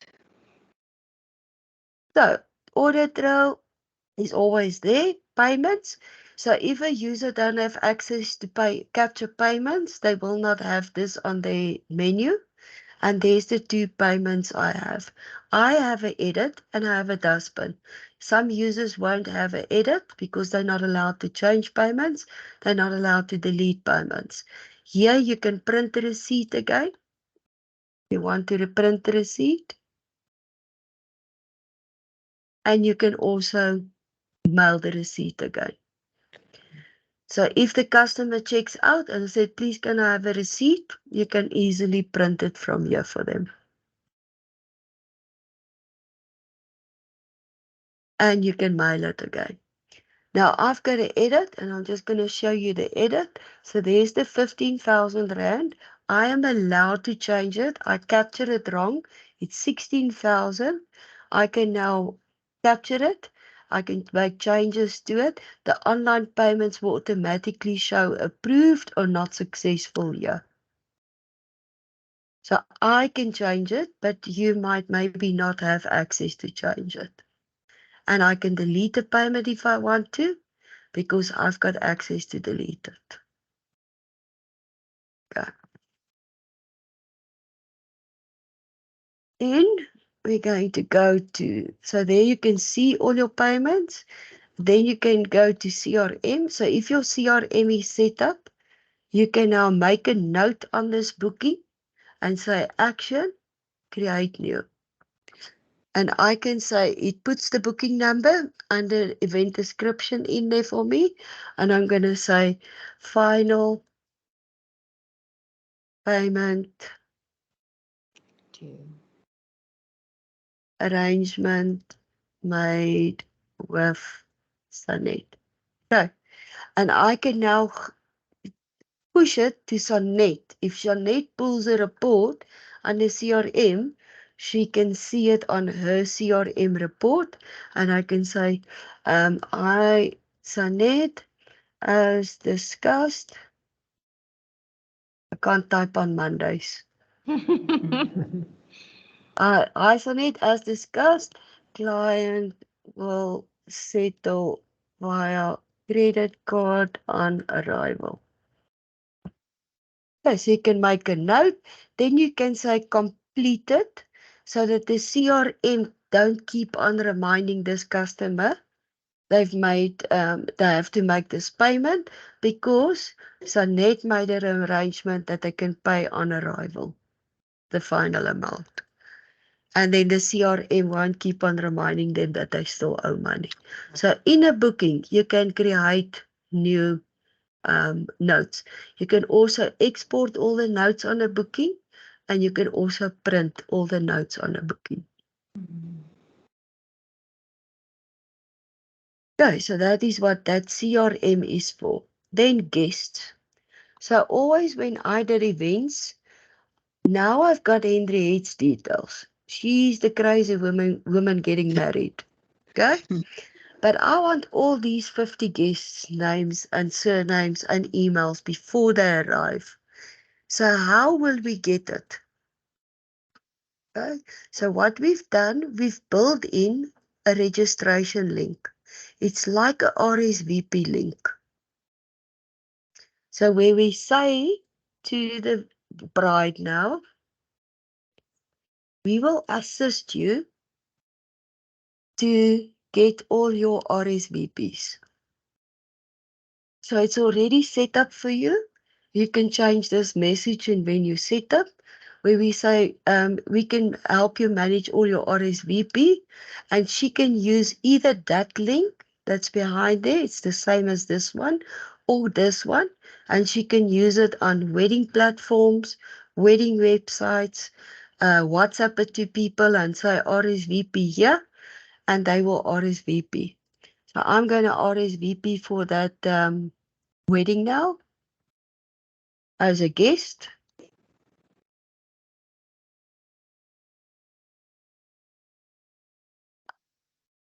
And if you can start using this, you will capture all 50 guests' names before they even arrive. And it becomes part of your database, which you can use for future reference.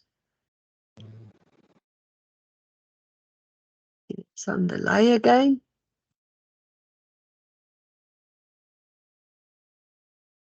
Okay, it's because I didn't log off properly. So let me just quickly click on that link again. No, not that email. This one. This is how a guest will experience it. So even if they WhatsApp that link, they use it on a wedding platform, anything, a guest will now say, welcome to event registration at Goshen Guest Farm, Yanni and Sadi's wedding celebration, the dates, the contact person, that's the organizer or the bride, and they will also be able to go to your website. So now they're going to say, I'm going to attend. My name is Susan Botha.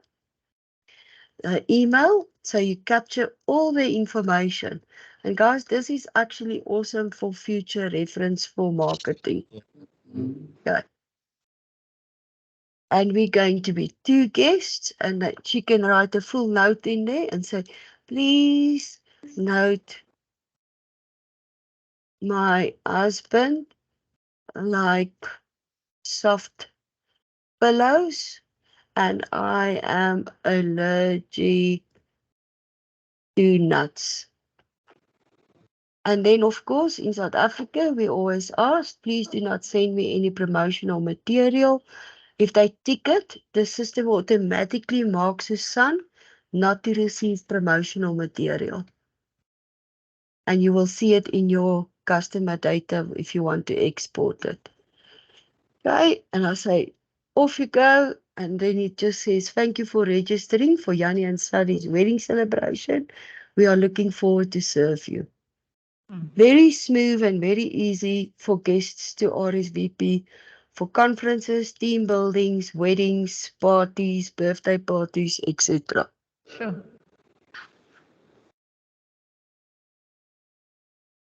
Now, if I go back to that booking and log in, you'll see how we capture all the guest details.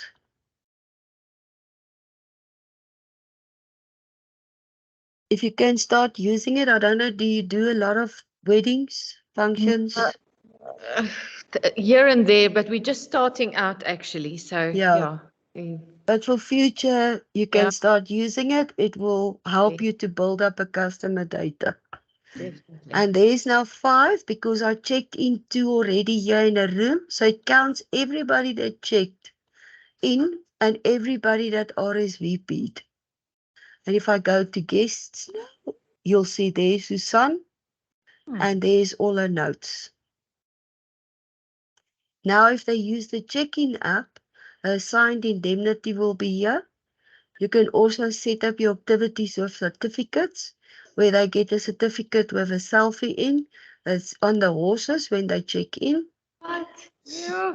Yeah, and you will have all your answers and questions as they checked in. Sure. You can export this customer list. You can also provide this list to the bride. Remember, she's not a locked-in user, so you can provide her with this link, and she can also check all her RSVPs online. She can now RSVP for Opa and Oma. Okay? So, and she can upload a new document. Sorry, so she can say, Opa and Oma's coming, but they don't want to do it online. And I can say, Piet Botha, and Piet has got no mail. And Piet's number is this. And he's 1 or 2.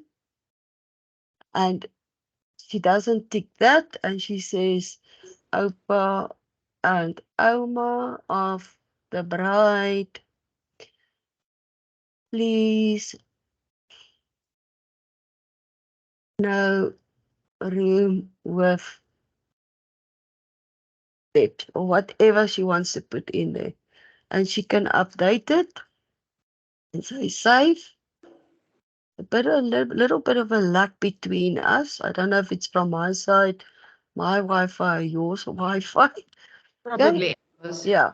And it will update that booking with Opa and Oma's details. So she can also check her own guests on the booking, that RSVP. So what you can also do, if she phones you and says, how many guests are coming to my wedding now? You can also, with one click, mail her the list.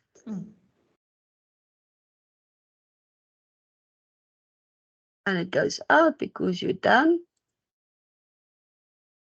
So that is what guests are all about. Feedback. You can see 12 hours after departure, what did all these guests. If you use the RSVP link, you'll see all the guests that replied to the feedback. If you don't use the RSVP, only Henriette will get the feedback.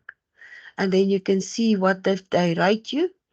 If we set it up, I can't remember if they did use the templates for you. Okay, so there's no question set up, but we can set up questions for you. And then you'll see how did they rate you, a 1, 2, and you can see all the complaints, or thank you, it was an awesome wedding. You can see all their notes as well, what they left here. Then function sheets. So Q2B also allows for online function sheets. So I'm going to go to my demo where it's already set up. You see, I'm logged in on the back. I just want to close Chrome and reopen Chrome. Because somewhere I'm logged in on the back end.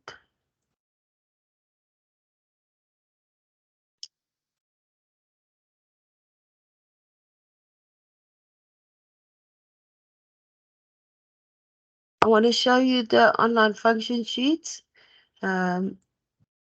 And you can decide if you want to use it and work like that. Maybe you want to in future so that you just have an idea. So let's say, for instance, this wedding of mine. I can select a function sheet to use for this wedding.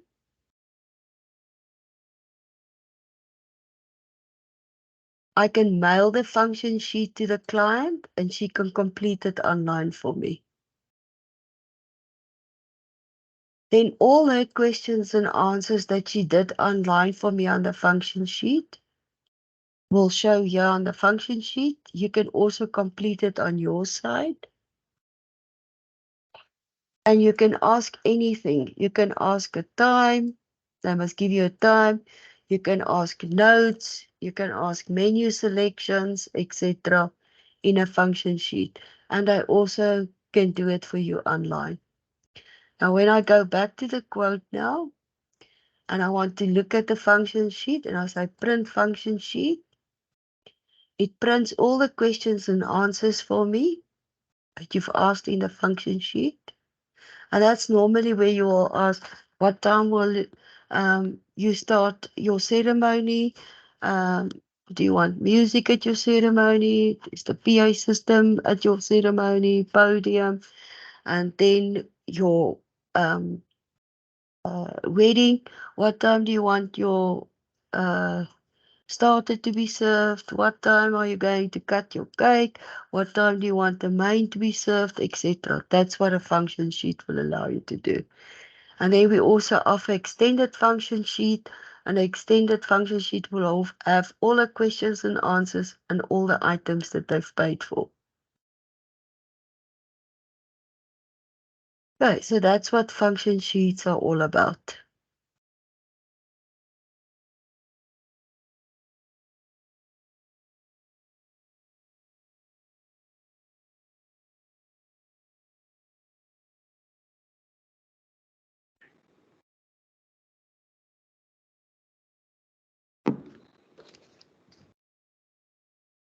So if you go into more functions, I would suggest that you start using maybe the online function sheet. It will help you to manage your event and have everything compiled on a function sheet. Okay, if there's a ticket or a voucher, there's an event ticket or a voucher on this booking, you can reprint it here. And now we're getting to split and move. So this is Yanni and Sally's wedding, but now they say to you that each guest are going to pay their own accommodation. Now you don't want to come to this booking, remove room 10, go and create a new booking, move room 10 for them. You just come to the main one and you say split and move. Okay. Okay, and you say room 10, split.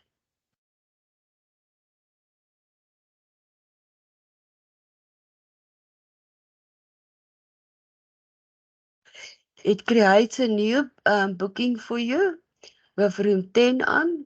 There's a hell of a delay here. Let me just find it. There. So there's room 1 now. Room 10 only on one item on the invoice. Okay. So now I'm going to change this, and this is for Susan's room.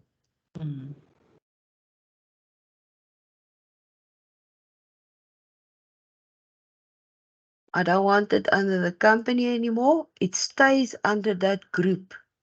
So this is where group bookings are coming in. Susan is part of this wedding group. You say save. And now she's got her own invoice for that. Now, if I type in Yanni here, you'll see there's 2 for that. If I want to split another room, and I want to say room 6, let's say split room 6.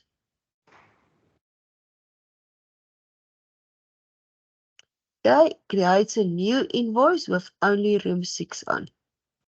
And this is for bed at no mail from bed pompies.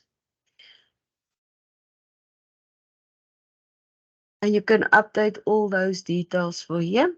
And now he's got his own invoice and he still falls under the group. Okay, so if I go Yanni now you'll see there's 3 bookings and they're all under the same group. So you can split. If they want to put this item, they say no, this room 10 must go back to the original booking. And I can go and find the original booking number, and it's 712950.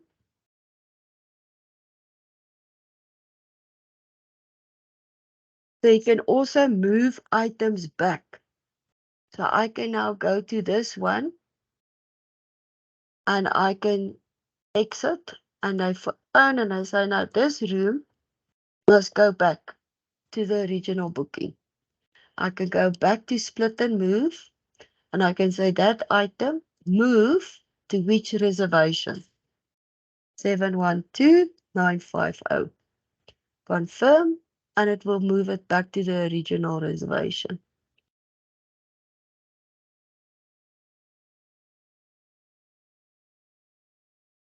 Okay, I'm going to split it again because I want more bookings to show you the group bookings.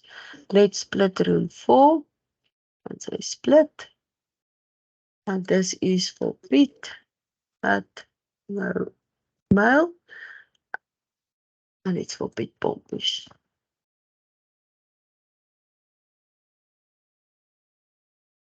Okay, so easy to split and move back any items that you've got on the original one. Don't have to redo a full invoice for each guest. You can split all these rooms to their own invoices. Okay, so that's what split and move. You can also upload documents. So let's say you get a proof of payment from them. You can upload it on the booking and keep it on the booking. So you can say action, create new, or let's say ID of groom, an ID copy of groom. Or proof, they use it for proof of payments, layout photos, photos of the bridal group, etc., etc. And there's the ID of the group. You can download any documents again if you want to view it again. Let's say we upload a proof of payment for them. Proof of payment, bid pompies, and you can put a full description in there. And you can upload up to 5 megabytes. And you can upload any document. Let's say I normally have a PDF on here, which I don't have anymore. And let's add that one. If I go back to the booking now, you'll see it shows there's 2 documents on this booking. So that's how you can keep track of your proof of payments that you receive, upload them there. They never lost, they stay with the booking. Okay. They use it for setup photos, ID copies, etc., etc. You can upload the photo of the cake, photo of the flower arrangements. You can upload everything on there. So in a year's time, when they get married, all the documents are still on the booking.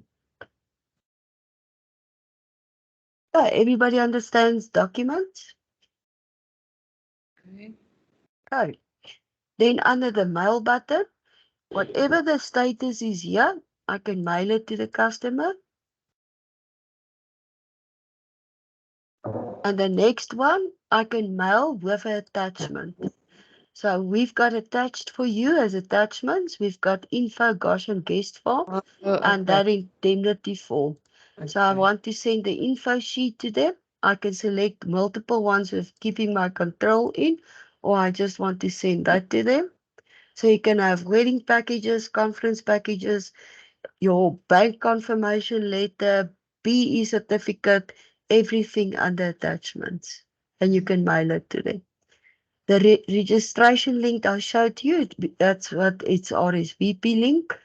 The attendees list, if it's a ticket or a voucher, you can resend it and you can send a function sheet to the client to complete it online. Any questions in the booking setup?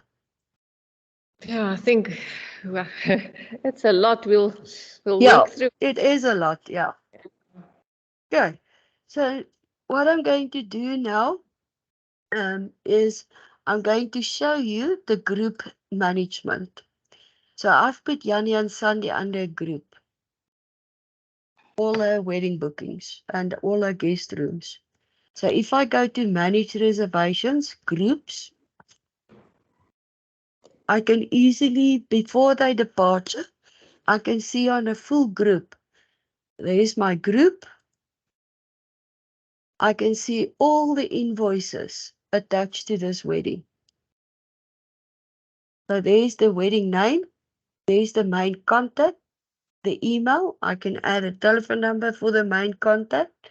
I can leave a note in here and I can say bar tab for each guest account. No bar budget. Any notes that I want to add in there. There's the period from that date to that date the group is going to be here. The total of the invoices outstanding. It's an open group. It's 200 guests because they're counting the top. So if you make this for Susan Botha, just remember she's not 50 guests, she's only 2. So if you edit that invoice, just go and make that correct. Otherwise, it's going to show that the wedding is all of a sudden now. It's going to be 200 guests. Okay. So that booking and this one, that's where we split the rooms. And there's only 2 guests in that room. So here we're back on the group bookings now.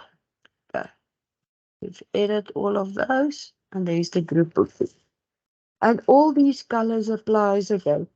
So the pink is partially paid, red is unpaid, green is fully paid, and then the red one again, unpaid. So if I see, oh, there's another room, I'm missing it, and I want to add another invoice to that booking, and I want to search, and they made the booking from, it's the 24th of November, and it will search for you for bookings in that time period of your event. If there's nothing in that time period, which I don't have, I'm still going to say add this one as well to they also part of this wedding group. You can search by reservation number, customer last name, quote title, or the coordinator. Or you can search by date. So if I go there, where did we do the other bookings? Was it in October? Okay, and I say she's also part of this wedding group, and it will add it for you. Okay, so that's all in a group. And there's all my bookings that forms part of Yanni and Sunny's wedding group. So easily, before they check out, you can see if everybody settled their invoices and there's no outstanding amounts. You can also, for group bookings, you can also set up a program for the guests. So you can say, this is day 1, or let's do it this way. And we did our wedding from the 24th of November. You can type it in any format that you want to, and you can say day 1. And it's a heading, add. Then the first one is, you can say 24/11, any way you want it, at, let's say 1, is checking in, and add it. Then 30, and you say 24/11, 2023. If you want to put the date in there again, if not, you don't have to put anything in there. And you can say 2 o'clock to 1600 hours. Welcome drinks will be served at main reception. Whatever you want to add in there. Okay, and then they must have dinner, and then you can put the date in there again or leave it, or you can just put a time in and you say 18:50 for 1900. Dinner at Burma will be served. Okay, so that's day 1. Then day 2 is the wedding day, and that's the 25th of November. So you can do a full program for that wedding group. You say from there, it's 8 o'clock to 9:30. Breakfast will be served, blah, blah, blah, at blah, blah, blah. Okay, and you can also say day 2. Let's do that rather, that makes more sense. Take that out and say day 2 is a heading. And it's 60, and we say 8 o'clock to 9. I don't know how big is your weddings that you offer. I'm just showing you all the functionality as well. Maybe you will never use this, but maybe you want to use it. And you say breakfast will be served at Boma. And you say add. Then you can type in the full wedding program. Chapel time, wedding ceremony time, blah, blah, blah, bar notes, etc. for the guests. Okay. And then let's do one that can just make sense. So let's say 2 o'clock, wedding will start. Please note each guest will be responsible for their own bar tab. Okay, and you say add, and then day 3 when they're checking out, you can say 26 November 2023, day 3, and it's a heading. The next item is, let's say 7 to 10, breakfast with bride and groom, etc., etc. And then final item is 10 o'clock, check out, please hand in your keys at reception and settle your final bill and add. And now there's a full program set up for the wedding weekend. So it splits it into a full program. The guest sees where they can check in, where's the welcoming drinks, what time is dinner. The full wedding program will be here and also on checkout. So it splits it every time you say heading, it splits it into a day. Now what's nice about this, you can mail the program to the group contact only or to all the customers, so each customer on every invoice, and if they use the RSVP link to all guests as well. You can also add additional emails in here. If you want to, you can type a subject in here and say program for Yanni and Sunny's wedding. And you can type a full message in here that says, dear guest, attached here to, please find your wedding program, blah, blah, blah, and put a signature, mail, and it will mail the program to everybody that you selected. So that's how you can set up programs. If you've got one now, you can also copy it from the previous one. So you can set up a weekend wedding one, and then you can sort of copy it and you can just edit the dates. You don't have to redo all of this work again every time. Then you can also create a room list for the group. So here's all the rooms that's booked out. There's the names we already applied to the booking. But if you have this room's name now, you can say Susani and Yanni. You can add more names into this and print a full room list. Okay.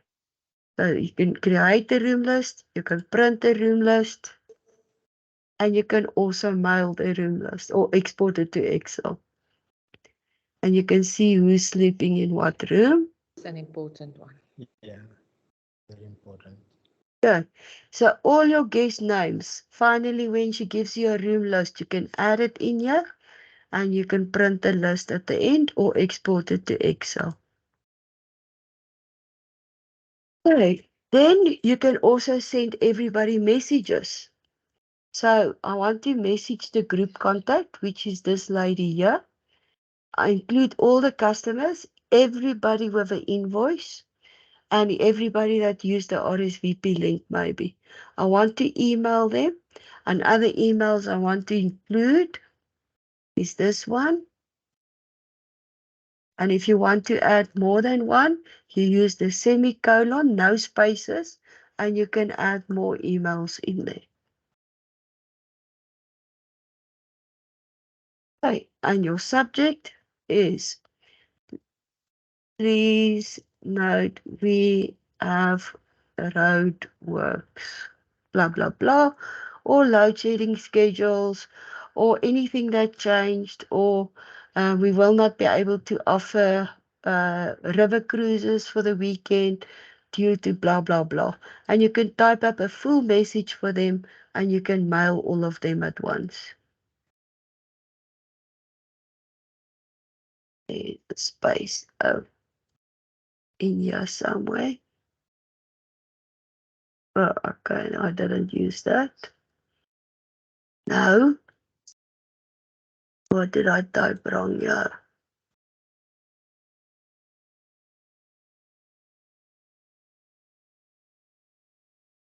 So it will see exception object. I just want to take a shot of this. I don't know what I've done wrong here. So maybe the system is looking for email that doesn't like, oh, yeah, I've used no mails. So that's also, if you get something like that, just send us a screenshot and then we can sort it out. But that's probably because I have no mails included in and the system just tells me I don't have an email that can work. Yeah. So let's see if it will email only the group contact. No, there's definitely a bug in there. But you can mail the messages, you can print the room list, and you can program. I'll get that fixed now. There's something included here that won't see the object of the email. Okay, but with group, it's easy for a guest to leave like you had now this weekend, especially if it's a wedding or function. So in the morning, you can quickly come here to groups and you say manage reservations groups. You come to Sunny and Yanni and you can see, okay, there's, before they leave that gate, all these people must pay. Susan owes us money, Piet Pompies owes us money, and you can see the full wedding group who still owes money. Okay, Henry, is there a option where I can have it as if you book, then it's a 50% deposit to secure your booking. Yeah. And before check-in, the account must be settled in full, otherwise no check-in. Yeah. Kan ons dit ook yeah, met pay? Yeah, so with pay fast, you can force them immediately to pay. Yes. This is if you do it manually now. You can also then just give the bride the link to say, let your guests book here, and the guests can book themselves in the rooms. Yeah. Okay, and it will force them to pay. Yes, that's what I want to do. If you do it manually like this, let's say you get a request for a quote, and you mail them a quote, she can then click on the pay now buttons on the quote and pay a deposit. Okay. And the CRM can also remind her that she still owes money. Yeah. Okay. Okay, cool. So that's how you can do and deal with groups to make sure that they pay everything and they all settle their bills before they leave. Because there's always one that disappears without paying out of that wedding. Yes. Okay. Even at my own son's wedding, we had to settle a bill that somebody didn't pay their bill. So there's always one at the wedding that thinks, oh, last night I got so drunk, but I'm not going to pay for all those drinks. Sure. Yeah. Okay, so that's how you can easily manage a group booking. Now I'm going to go back to reservations, and I just want to go and settle a few of these with total amounts.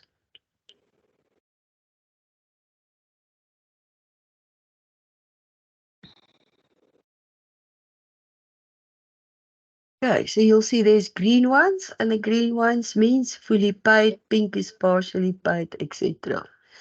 Now, to manage your reservations, we also made it that you don't have to. Now I've paid that bill, and this one is full. Then you actually can come in here and say completed, save.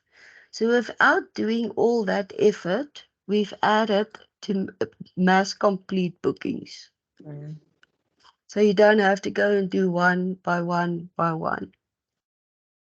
You can say all bookings up until that date with 0 outstanding. So it's all the fully paid ones, and I don't owe any money. That one as well, I can untick that one and say don't want make that one complete, and all the full paid bookings move them to completed status. And off they go, and you will always be able to find them again. Filters, completed, and there's your completed bookings. So in Q2B, a completed booking is invoice, fully paid, and you can mark them as completed. Okay, so just to go back to the calendar, this is what your calendar looks like now. You can also on this calendar decide what is the colors that I want to use here in the venue setup. Do I want to show my rooms in here or only my activities? And if I book out the manner. So there's the manner. If I want to go into a booking, click on there and it takes me into a booking. And on the calendar, it's got a little I on the back, or Q for quote, I for invoice, P for pro forma, and C for completed. Okay. So they update the calendar for you as well. Okay. So then, so you can mouse complete. The mouse complete, you can also say quotes older than this date. Okay, only quotes and inquiries. And there's no quotes. You can also move them, the old quotes, put them in deleted status. You can also say only zeros we've done. If there's negative balances in the invoice, you can also find them easily and show me all the negative ones. And there's all your negative ones.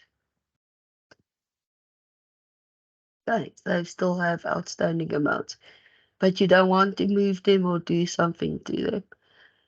Incomplete online means a customer, if you don't have to pay now and you're not forcing the pay now, especially if you're going to send out the links now and you don't have the pay gate activated yet. And when people go online and they book online, you can see the unpaid online, they've booked online, but it's not paid yet. Soon as the pay gate is implemented, we're forcing them to pay, then this will be empty. And incomplete online means they went online, but they didn't complete the booking. Then you can always contact them and ask them, how can we assist you to complete your booking? And unpaid online as well. If you booked online, haven't paid, it will show here. Soon as the pay gate is active, you won't have this list. Then resource availability. I don't know if we uploaded any. You don't have data projectors, podiums, returnable inventory items. No, not really. No. Okay, so we can also manage decor items in the system for you, podiums, data projectors, PA systems, and you can see if it's booked out or not. Is there availability? Customer messages, very important for you guys that's going to sign up with bookings.com. So your bookings.com messages, now currently you have to log into bookings.com and read the customer message and reply from there. Booking.com messages will come in here. You click on the message and a reply box comes up here where you can directly reply to a customer from here. Okay, a bookings.com booking also gets a no-show. Okay, and I will show you that in a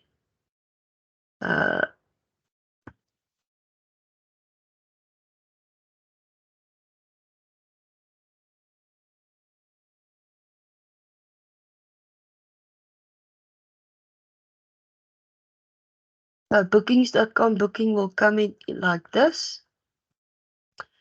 And on that little box, you'll see a no-show.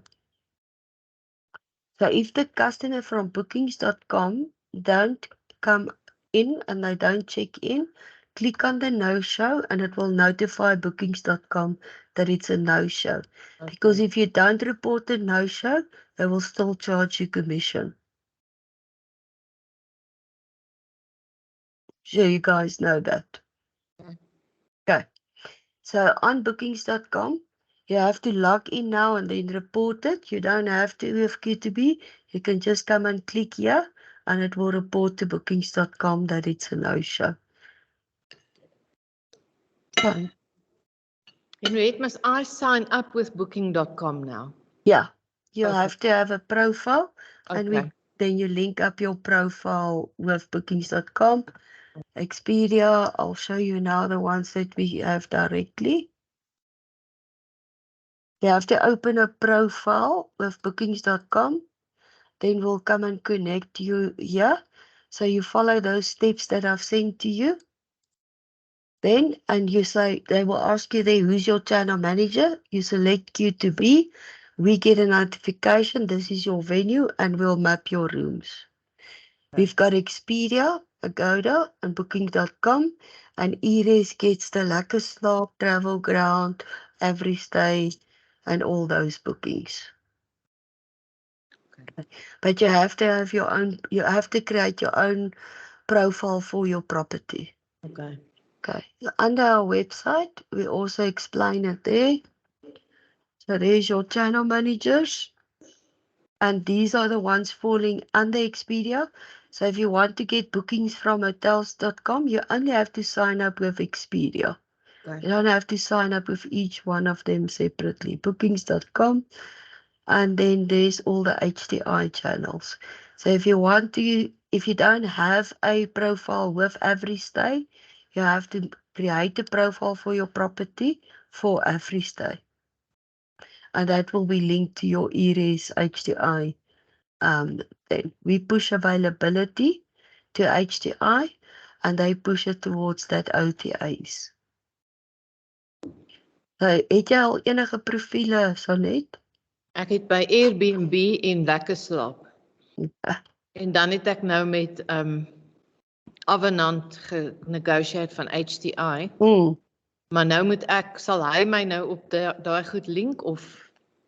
Ja, so hy gaan vir jou 'n quote stuur. Ja, hy het Okay. Ja, en dan die setup fee. As jy dit betaal, maar jy moet die profiele oopmaak op al die OTAs met wie jy wil link. Hulle doen nie dit vir jou nie. Okay. Hulle stel net jou kamers op en jou rates op, dan link hulle dit met die OTA. Okay, en ek sit net elke keer Q2B op of sit ek Nee, vir Lekker Slaap gaan jy Eres kies as jou channel manager. Okay, ja. Okay.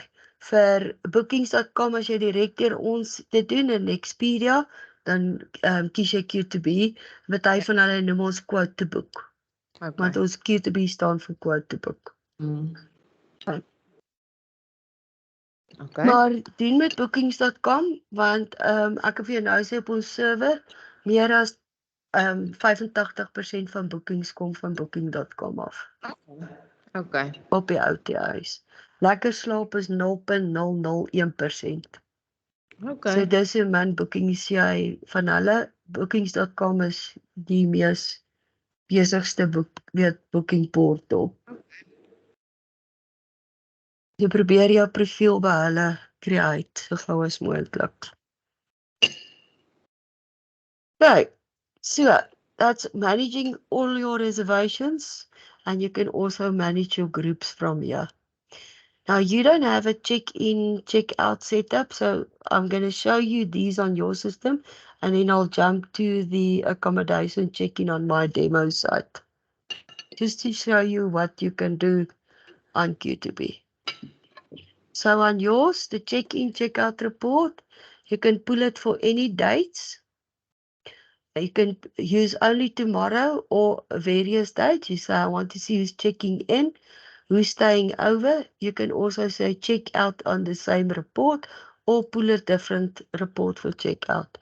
You can sort it by booking number.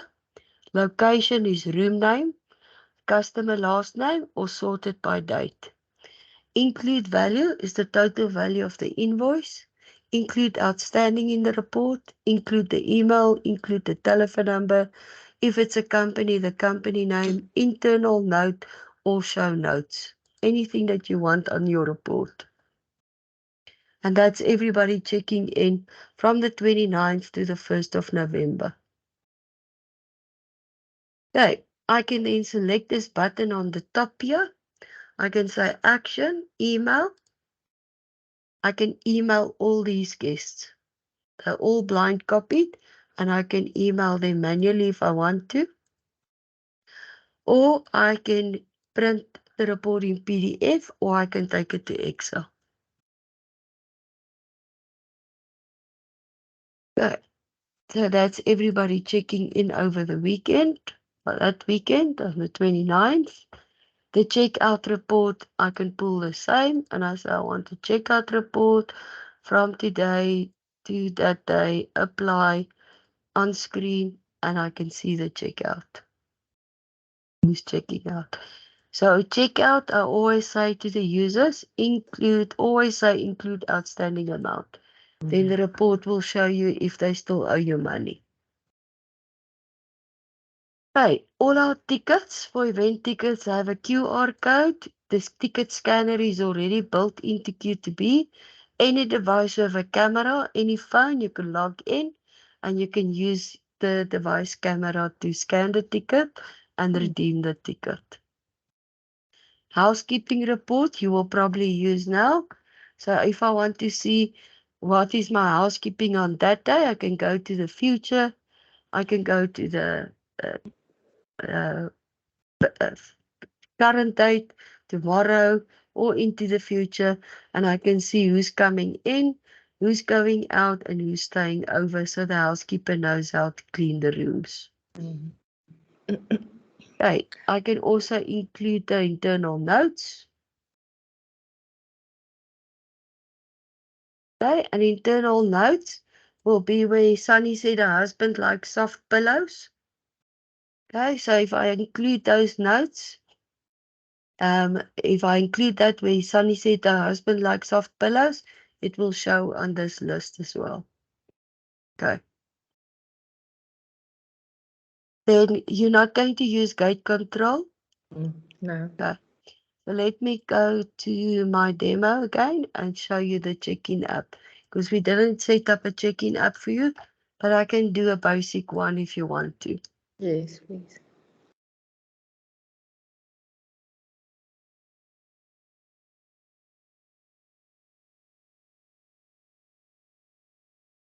Right. So if you use a check-in, I just want to see if there's reservations for today. Okay. So let's quickly do that room.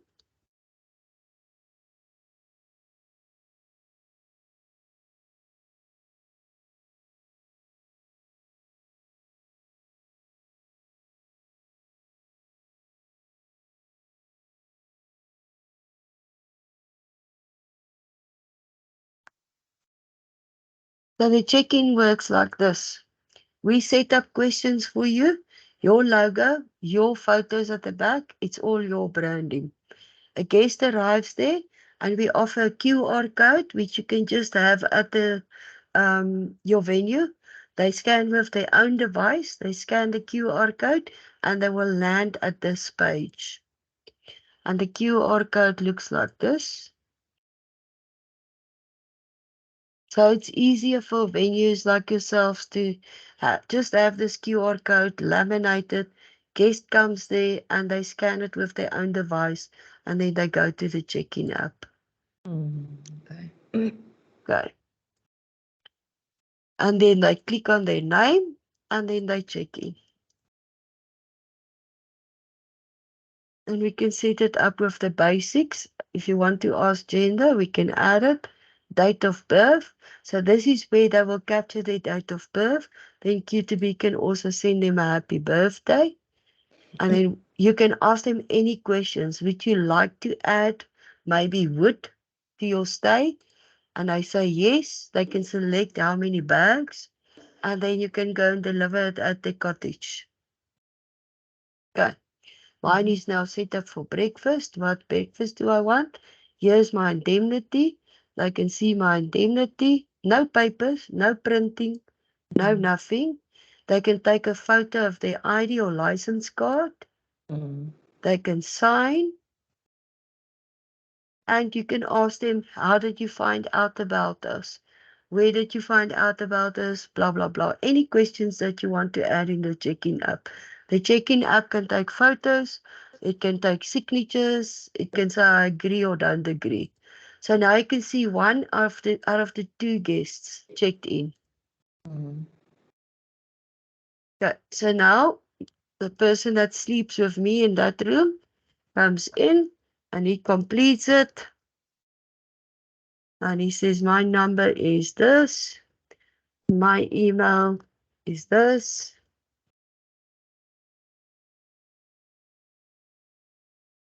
If you don't want to ask the gender question, you don't have to. He can complete his date of birth. If he doesn't want to, he leaves it out. No, I don't want breakfast. He reads through your indemnity and he says, no, I don't agree. The system, mine, if somebody changed mine again, I see, can then take him back and say, you have to agree to our indemnity to enable us to host you. He takes a photo of his one. Sorry, my students were playing on Friday with mine, and we say finish. Okay. I'll just go and fix mine quickly.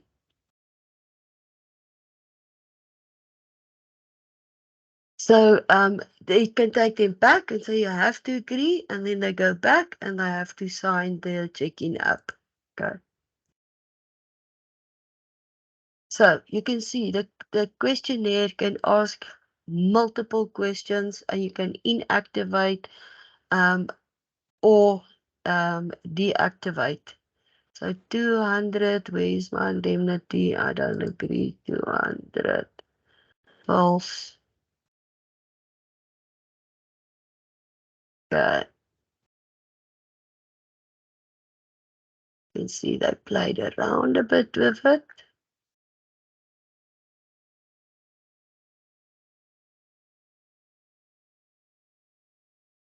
Sorry, I've got so many students coming in here and they go and break the stuff. I don't care to fix it again.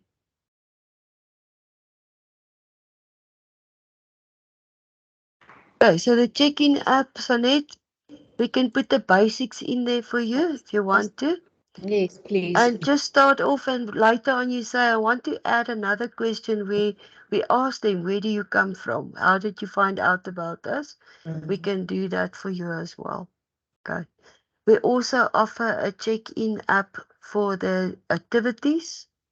So if you want them to sign an indemnity before they get on the horse Definitely, or definitely. on the river, we can Yep. also set that up for you. Yes. Okay. Even So the hike with the snakes and things, if they yeah. go like, asseblief. Okay.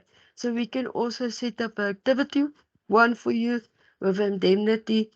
Before they get on the horse, they do the activity check-in, and that can also be done just with a QR code. Okay, great. Okay, there's a QR code for the activity as well, laminated for the and then people can use that to check in on the river or on a horse or whatever. Okay. Gaan jy hierdie vir my die Ja. QR-codes vir my e-mail? Ek het klaar en nodig, maar ek gaan Thanks. ek gaan sommer vir jou die standaard vrae net opsit. Jy moet net vir my Yes, daai asseblief. indemnity final maak.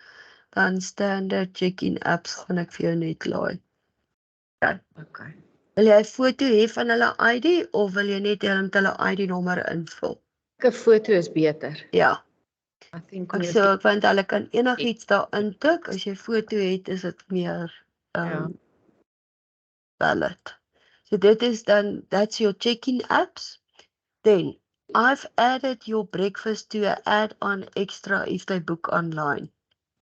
If they go online and they book a room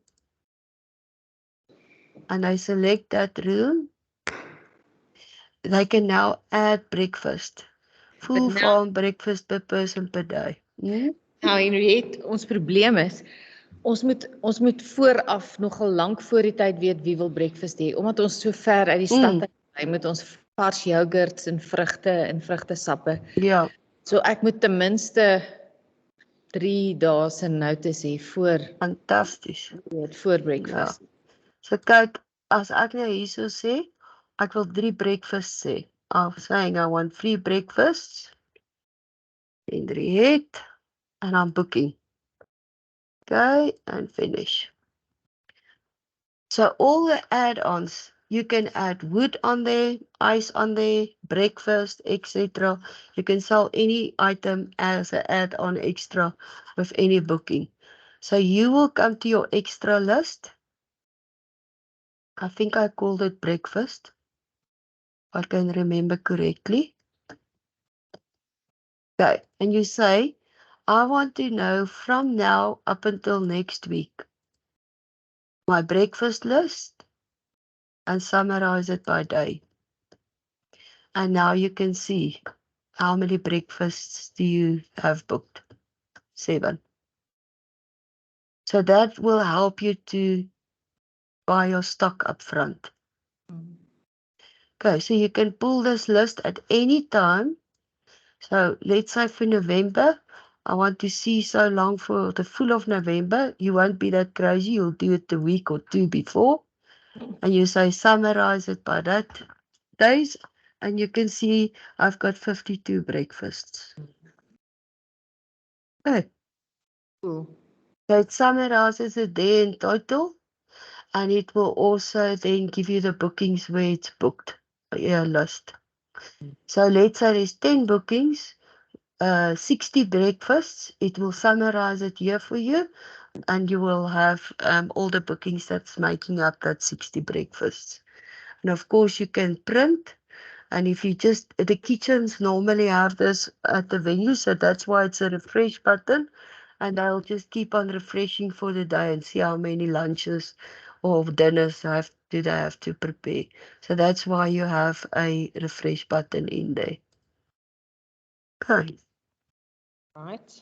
So any items that you want to upsell online, so even your wood, I'll show you how to add that as well online, and they can even pre-select their wood up front.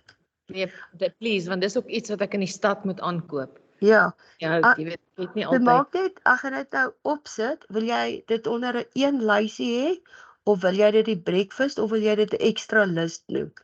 Dan combine hy die wood en kos alles vir jou. Want gewoonlik as die ons moet dalk sommer charcoal ook opsit.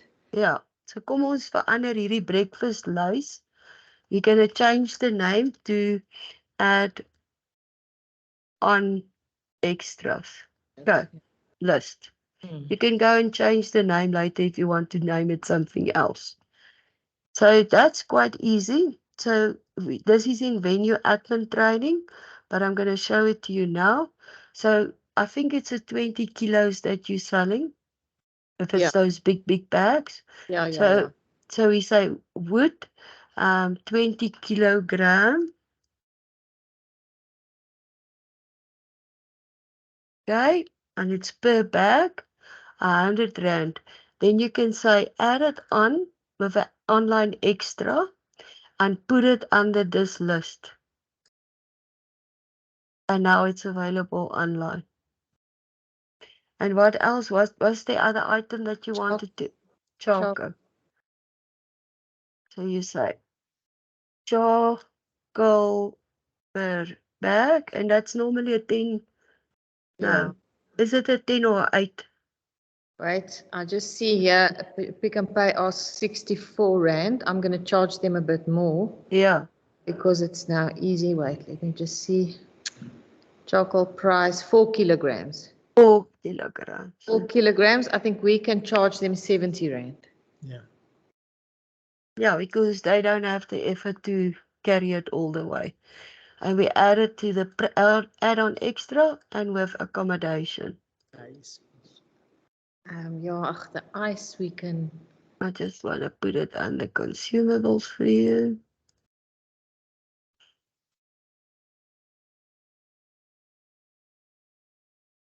You want to add ice as well? I think, shall we add ice? Yeah, I don't know what to charge for ice. I think they can just ask us. It can be added. We can. Let it be inactive.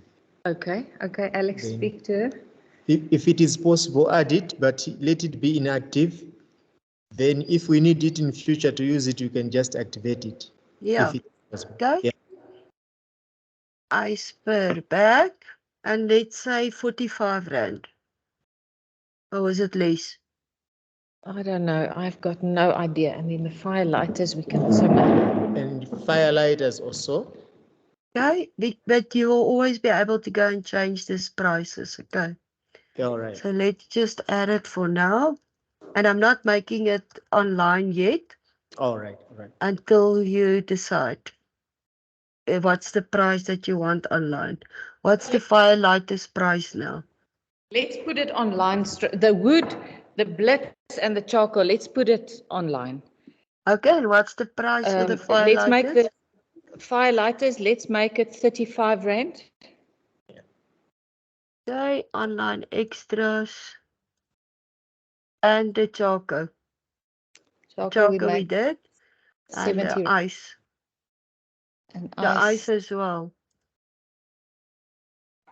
Yeah, let's do it. Then we know we must make lots of ice for per bag, but it's small bags. So what? Yeah. 20 Rand a bag? Yeah, let's make it 20. 20 Rand a bag. Okay. Do you want to add small in here?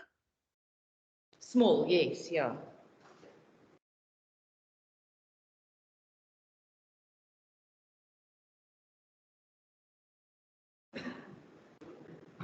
Oh, so now look if they go online now, or if you book it as well, and I go and say select dates, and I say find, and I say add that to reservation, check out. Now you've got breakfasts, which they can add. They can add wood. They can add charcoal. They can up the wood. They can say ice. And I can add firelighters.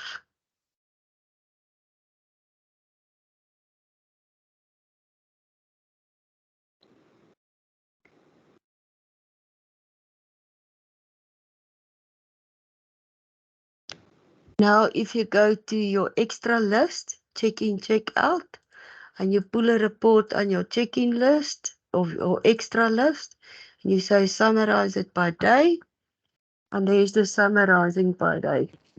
So on the 16th, you have to have 9 breakfasts, 2 bags of wood, charcoal, ice, blah, blah, blah. And there's your the 29th and the 30th. So you can easily go in and you can plan up front how much of each that you have to get. Summarizes it there on the top for you. Right. Cool. Good. Next. That's an extra list. Now, guest forms we did during COVID, where with our check-in apps, they answered all the COVID questions, and then our venues could come and pull a report. How many people were in contact with other COVID people? They can pull it for a full month, and they can pull a report. So I'm just explaining it that we're going to leave the report there. There's not a lot of people that using it at the moment, but all your checking questions will be here, and you can still pull a full analysis. How many people selected this on the check-in app? You can still pull a full report.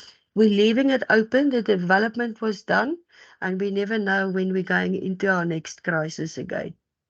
So that's the only reason why we're not removing that guest forms. Okay. And now we can take, I normally take a half an hour break in between so that you can get your bearings together, have lunch, Okay, cool. have a breakdown, and then we can carry on. And then we're going to go to payments. I'm going to do debtors with you today, and then customers. And then I'm going to allow for you to ask me any questions. And then we're done so far for the day. Okay. Thanks, Henriette. We'll see you in half an hour. Yes. Okay. All right. Bye. Go eat. Go eat. Avoid water. Can I make coffee? No, thank you. I've got Because water. I'm good. Thanks. All right. Oh, it's very nice. Very. Are we going to get this? I think out of all of us, you're going to be the one who will fix this thing. I lose my track then. I start with the dogs. Yeah, after all, he's gonna send us the. I've got a headache. I must go and drink a panado now. Now, I've really got a headache. Yeah, this is nice.